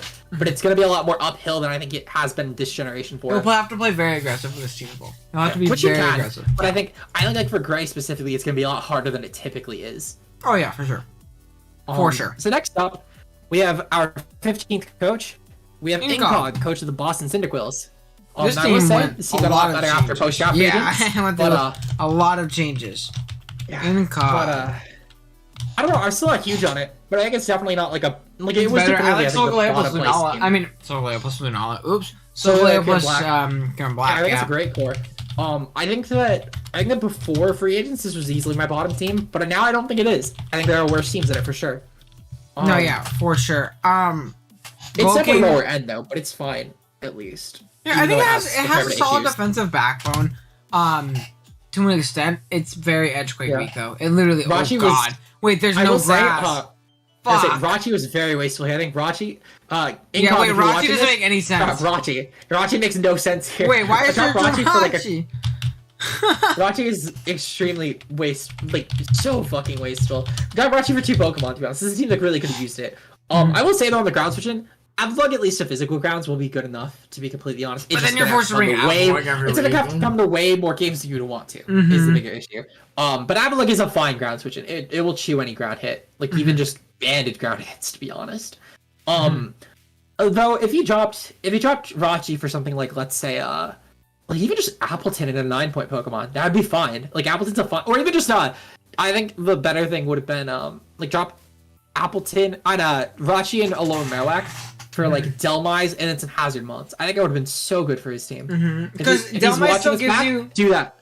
Yeah, Delmise still gives you that Trick Room aspect, which I feel like that's what he's going for with the. Oh yeah, Ghost switching too. Yeah, in COG, I'm telling you right now. Oh shit! He doesn't have a dark type. He doesn't have a normal. I'm like seeing things slowly. I think it's triple psychic. Yeah, it's one of those things. This team really gets funnier the more you look at it. To be honest, it gets funnier the more you look at it. I think Incog's a great person. I love Incog. He's very funny. He's very funny. I'm trying to go through this. I dare you. This team could use a bronze song. It could use a bronze song. Drop my loading for bronze song. I feel like Keldeo is also a point sucker here. I don't think Keldeo is needed. I mean, it's not fine, awful. Actually. It's not awful, but it's just such a point sucker, though. Such a point sponge where I feel like he could patch up his team defensively with those 15 points and dropping other things. He only has 2 drops. I think it should have been alone Moak and Rashi for the last 2 drops. Yeah, I guess that's true. Yeah, if you only have 2 left, it's kind of pick your poison. I will say, I guess Keldeo was like lower end on this, but I appreciate Keldeo's purpose here as an offensive ice answer because again, like while less so ice, I think it's more so an offensive dark answer because this team really does not like switching on darks because it's Aromatisse and Keldeo. And Aromatisse is fine, but you don't want to typically have. To an extent, depends on the coverage. It depends on the coverage. It depends on the fighting type. It depends on the fighting type. It depends on the coverage. And Aromatisse won't necessarily want to be the sole fighting killer either. It's not a bad one, but it doesn't necessarily want to always be. Yeah. But like looking at the board, there are definitely like for example, if he dropped Rachi and Keldeo, Rachi and Moak for like P2 and a grass type, like he would have points up there. I was gonna say a normal type and a grass type because you have Solgaleo as the you have to be fair, he will have 3 points left over doing Delmise P2, but he'd make his team astronomically better, I think. It's one of those things where the points left over would be justifiable. Like, that's what I mean, Josh. Yeah, there is no ground resist side. That was the first thing we had mentioned there. Was no ground resist. Because I remember that when you sent me your first draft of the team, Josh, for your match against him. That's where it came up. Wait, what ground? He has a Groudon. What the fuck does he do? That's the thing. In general, though, like I'm not huge in the team, but I somehow would still not put this last. Oh, I don't know. Like, I think I would put it second to last, but I think that Lucius' team is still worst. Because at the very bare minimum, I think that G King, Kieran Black, Solgaleo, Milotic, Keldeo. There's only Rockers, Rachi. There's more things happening. He has a lower Marowak. But he's supposed to drop that one. Yeah. Okay. Well, he's supposed to drop Rachi too. Actually, he would have no rocks. Fuck, man. This is so bad. I think he has to be last. I'm sorry. I think he has to be last. You're right. I take it back. He has to be last. Because even if he fixed the team, it's still bad. I was saying, he's just kind of screwed. I was gonna say, I thought the team had maybe dropped a couple things, but no, I think you're right. After realizing that and realizing what you'd have to drop and what you'd have to pick up to make it usable, he's having no hazards. So you're right. I 100% agree. What did he do about Bolt? Did Josh stream this game? He did. Okay, I'm gonna have to go back and watch the VOD. I've been very busy. I did not even know if he streamed. I'm gonna have to go watch because I don't see Incog. He's a very nice guy. I don't see how he wins a matchup with this Groudon Dragapult. That seems so fucked up. I was gonna say that seems so fucked up. Josh, if you were watching this, you're welcome. I was able to convince Owen to get the Zyger, which I think was still again better for you both to have gotten it in that order. But you're still welcome. I scratch your back, you scratch mine. You're welcome, Josh. And gave you a free week 1. Good lord. What the hell? Well, now we have Liv. Well, now we're on to the best coach in the league, the definitive top 0 coach in the league. You can take this one, Owen. For the same reasons. It's a lot like Q's team, and I really, really, really like the support that Rillaboom offers. Things like not only Donglings, but especially Dialga. I think Dialga getting that residual is crazy, and I like the pairing of Dawnwings plus Dialga. I think that's definitely a very solid back wheel. But before you get too deep, I will say, because I know it was mentioned by a lot of people in the draft stream, and by a lot of people in general, the round 7 Charizard was because both Moltres and Thunderous Eye went before it, and I didn't want to get Thunderous T, because if I didn't get Thunderous Eye, I needed the Raikou for the over 110. So that's the only reason for the round 7 Charizard, because Mario was definitively going to take it. It was very obvious when he had Blastoise Venusaur, that was what he was going to get. So I'm still putting round 6 Zard, Pog. Yeah, no, that's fine. I don't care. I had to mention it though because so many fucking people have mentioned it, thinking it's early, and it's very early. But like, I had no viable ground immunity if I didn't do it. So I had to mention it. Go ahead and say whatever else you want. I'm all ears. Yeah, no worries. I do like the momentum that this team offers as well. I think the momentum on this team is very solid. Getting things like Dialga for free. And I'm really big on Dialga, and I think that month's gonna show like why it's so much better than people give it credit for. Same as it's a Pokemon I genuinely feel I don't have as much information on Dawn Wings. I've seen it do really well and I've heard it do really well, but I haven't ever really prepped for it and been like, oh shit. Dialga is a Pokemon I feel like legitimately should always go at least 1-for-1 or 2-for-1. It's not a Pokemon that's going to sweep and win every week. It's really not. Scarf in some matchups for sure. I've seen Scarf Dialga go crazy. But its stab coverage, its stab options plus its coverage, its insane bulk and that typing, it's so hard to kill and it's so hard to deal with defensively as well. And it's a mon that can go physical, it can go special. It got access to body precision, which I think is super clutch with either like Curse or Iron defense sets. Great rocker as well, which is really, really solid. I think, again, this team would have appreciated a little bit of spikes, but not the biggest deal in the world. I'm not the biggest on double terrain, especially I'm not the biggest with Feeny, with that Dialga. When you're trying to drop Dracos freely and you kind of have to keep that in mind in your positioning. It's not something you can't deal with, and you can't just position a little bit better. I'm going to say double terrain, meh. And obviously you don't have to run terrain Feeny every week. Telepathy really isn't that bad because it lets you run things like Rest or Toxic Feeny. I think out of all the Tapus, Feeny runs no terrain the best, obviously. But like every other Tapu needs terrain. Feeny at least doesn't. Feeny doesn't need terrain, but it appreciates it. Yeah, it appreciates it, but it has other ways of dealing with things otherwise. And you have good cleric support in Kangaskhan as well. And I like the Kangaskhan as just like low tier normal to pass wishes. Like, yeah, it is again kind of a necessary evil. I like Kang a lot. I think it's actually pretty slept on. There are even some masters for offensive Kang. You're like, oh shit, I actually don't have good normal resist, and it's pretty solid. Yeah. Especially for that team that relies on their ghost type to pivot into the normals or something like that, and you can just scrappy through them. Obviously not being able to be intimidated either. Obviously not like the sturdiest ghost resist in the world. It's no Licky. It's no, Snorlax or something like that. But it'll get the job done. At least to buffer for the rest of your team. I will say like a strong, like a Gengar. Gengar is very scary versus this team. The Gengar matchup. About it. Yeah, the Gengar matchup is kind of tough. Baby. Yeah, they just. Ugh. That's a little tough. So Ghost with Focus Blast essentially is kind of the idea. I will say, I guess a couple points real quick. One, in terms of double terrain, I specifically did Finny because one, I told Kurt that I was gonna let him have Sylveon. So that was my favorite of Kurt, and two, because I figured that if my steal was Dialga at the very least, while I'm weakening my own dragon moves, at the same time though, I am also weakening dragon moves coming in on my neutral dragon steel type. Yeah, so it basically becomes a resist, which is exactly. Nice, yeah. So, and that was something I actually did mention. Like the very like there is more nuance to it. I feel like than just it is. No, yeah, that's what I mean. That's not. Dialga doesn't need to click either. Like it does have, for example, Flash Cannon is very spammable. It even gets Ice Beam actually for dragons. A lot of dragons are just gonna get fucked by Ice Beam anyway, so it doesn't really need to be clicking dragon options. No, for sure. For sure. Sadly, it does not get auto or rock polish Virgo, but it does get Trick Room still, which is still great. Trick Room is really solid. I think that's another slept on thing with it too. Yeah, you can go minus speed very viably, and I think Dawn Wings is another mon that can go minus speed as well. I really want to see at least one time this season you click Specs Flash Steel Beam. I mean, with Dialga and see how much it does to the steers coming in. It's probably gonna do a lot. It's probably gonna do yeah, I feel like that does a lot of damage. And I think that'd be absolutely hilarious. If it wasn't for Q's Mac, I almost did that against Q's team. We brought like specs with like Steel Beam, Draco, Earth Power, T-Bolt, but I could not let Mag set up, so I couldn't bring it there. I won't say what happened in that game, but I will say though that it's a game you should definitely watch when it comes up. But yeah, no, I think I like the team. I would have loved it if I got Moltres here. So Moltres would have been so much better. Moltres would have been. If I had Moltres, I would have probably downgraded Tentacruel. I'm not sure to what, to be fair, because I don't think I would have been able to get Quillfish. So that would have been a bit of a problematic point, but like maybe Kang to like a 1-point normal, which would have hurt my normal, but like I think Moltres being there overall would have just helped buff that out. But yeah, I like the team. I think going into this, at least personally, like I get it could definitely be biased, but I think at least before really digging into teams, I thought I had the best team. Now I'm not as sure. I think I have one of the better teams. I think Mats is definitely better.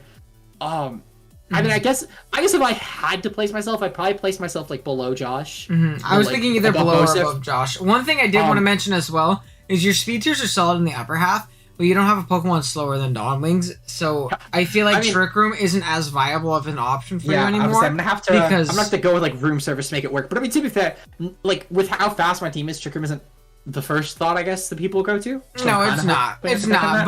But like even just naturally, it's something that Dawnwings Dialga people will have to prep for. So it's great. And those, those base. What do you call it? Those base like 70, 65, 60 50s. Breakers, like the strong ass Pokemon that have awful speed tiers, are going to run are going to run max HP, max attack or special attack, and getting that extra bulk can obviously be very annoying, depending on the match. I was just because they're literally just not going to run any room, speed unless it's for like no speed Feeny. So they'll probably run speed for like no speed Feeny. I'll let you run like room service. I'm ever going for Trick Room, but I mean at the same time though, depending on the match, I might be able to pull it off against like a Marshadow or like a Rice. So it's still not a huge deal, but it's definitely it's definitely more inconvenient than I would ideally like for Trick Room. But I feel like it's a fine team at least. I like it a lot. Yeah, I think it's very solid. I think that Josh has a bit more versatility than mine for sure, but I think as well like just the Pokemon. There's genuinely, I would personally say I don't believe there's a bad Pokemon team, even Zard. And for anyone who does out the Zard pick, I will say as well. Watch week 1. I promise you, all of your worries on Zard will be cleared away week 1. I pinky promise. So I think the way I see Josh versus you in these power ranking is I think Josh's team also another thing I keep in mind, and it's not going to be a part of these rankings. I think Josh may absolutely kill this season because 1, his team is very solid, and 2, it's a very Josh team.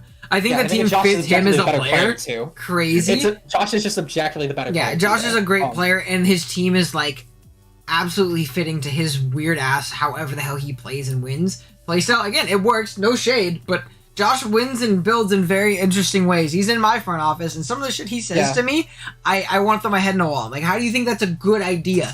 But it works for him. I mean, it works. And I think his team. I will say, I've pulled a few of these sets off even just in past BBL seasons, so I definitely think it works. And you know what? It's okay because I have the power of nicknaming everything after lesbians, so I have the lesbian magic on my side. Next level. Especially for June, let's go. But yeah, I think I think my team first for that one. I'm not gonna lie. Yeah, that one is Pride Month. I guess I'm pretty fucked up if I don't put you over Matt. Damn, you're putting me in a tough spot. That's terrible. Okay, I'll put you above Josh because I think your team, like on paper, objectively, is better than Josh's. I think Josh's team fits him to a T and is still very good. But I think your team on paper is better, and I think we're here to rank teams on paper. So we'll put you at number 2, and I think that'll be our P. And then I will get one person to cancel you then because I was not number 1. Just one single person. It'd be Josh, you have to do it. Yeah, shit, my bad. Damn. The things I do for objective analysis. I think objectively though, Matt has the definitive best team, and I think at first I definitely thought otherwise, but I think as we dug through it, that Matt objectively is a better team. I think, and it would be pretty hard to rank me above Matt. Yeah, I think Matt's team is so nasty, and with the kill streak that Matt's been on lately, how good he's been playing. Yeah. He's probably besides me pulling for myself and thinking I obviously could win because I'm me. If I were to pick someone that's not me to win, I think I would probably pick Matt. Matt or Josh would be my favorites based on draft and knowing them as players. I would definitely put Josh as my favorite because Matt has BBL plot armor against him to where he loses round 1 every single time he's ever made playoffs in BBL, and he's made playoffs every season. I guess that's true, yeah. Well, this is he breaks the curse. Matt has made playoffs every season of BBL. He's done 6 seasons, and he's 0-6 on making it past round 1. And not only that, is the season 5 out of 6 seasons. 5 out of 6 seasons on top of that, he's got an 8th seed to get in, and the one season he didn't, he got out first round after having first seed and losing to the 8th seed. Which is the funniest part about it. Yeah, and like, you think of Matt as like a BBL GOAT, always playing well and like being a mainstay in the league. That's just a curse. I don't know. Last season he made a crazy comeback. Last season, I will say, Bat actually didn't end in 8th seed. He got 6th. I remember when he got 7th because Q and I had never mind. He got 6th because Q and I had our tie. And then I remember, like, it was very close to where Q and I had to fight for 8th seed for playoffs. And then we just barely made it in. But that was a whole fucking fiasco. So I guess it was the first season where Matt didn't end 1st or 8th. But he still again lost round 1 to the champion. So I think if it wasn't for that, and that was a very good game too. Matt didn't like. I don't remember the games. Yeah, that was a very good game. I think Kirby played well in playoffs. Matt just genuinely cursed in BBL playoffs. I think that because of that, my money's on Josh to win. Because again, I still can't fucking win my own league. So my money's on Josh. That's also a curse. I feel like just not being able to win your own league. my money is 100% on Josh to win. I think if it's anyone, it's either Josh or I would probably say Bosif. I think would be my other bet because I think again Bosif is a really like low key scary team. I just think that it's a bit more predictable in the top 3, but not by much. It's really not by much. No, for sure. But yeah, that's the hopefully you guys PRs. enjoyed. How's it going, Trap? Welcome. I haven't seen you in a minute. Hope you're doing good, man. For anyone, I guess really quick before we end off everything, I'm going to link the BBL server because I think we forgot to do that. Oh, that is a good idea. So I'm going to link the BBL server, and for anyone who would like to continue the discussion, of course, actually I'm just going to link the BBL content creators pastebin because there are some creators here in this pastebin right now. This is not the Wi-Fi pastebin that we've been using, but this pastebin is updated for everyone in the Showdown divisions, including the BBL Twitter link, including the BBL Discord link, etc. I'm also gonna like the BBL Discord and Twitter separately, to be fair, because I want to just highlight those specifically. There's the BBL Twitter, and then there's the BBL Discord. So for anyone who, of course, for some reason is not in the BBL Discord, if you'd like to join and continue the discussion there, we'd love to have you. You can react with team roles to get updated when your favorite BBL creators are getting notified or uploading their vids. You can also just join in discussion. We have speed tours going on here and there. We've been pretty bad about it the past couple weeks, but we'll be getting back on that. And there's just a ton of stuff. Wi-Fi will be tweeting out recaps for the Wi-Fi division on the BBL Twitter, so make sure you follow that as well. And yeah, anything you want to say? It's your channel. You should be wrapping it up. Nope, I think you covered all the BBL shenanigans. Appreciate you guys coming and hanging out for us with just about 2 hours. Before we end off as well, next, Owen and I are going to be alternating through Wi-Fi watch. We'll be doing them together, but we'll be alternating whose channel will be on. So next week, it will be on my Twitch, twitch.tv/Oliviasama with the 0. I'll link that as well, actually, for everyone. We'll be streaming the BBL Week 1 watch through here. Week 2 will be back on Owen's channel. We just didn't want to separate viewership. So we'll be alternating. Odd weeks will be on my Twitch.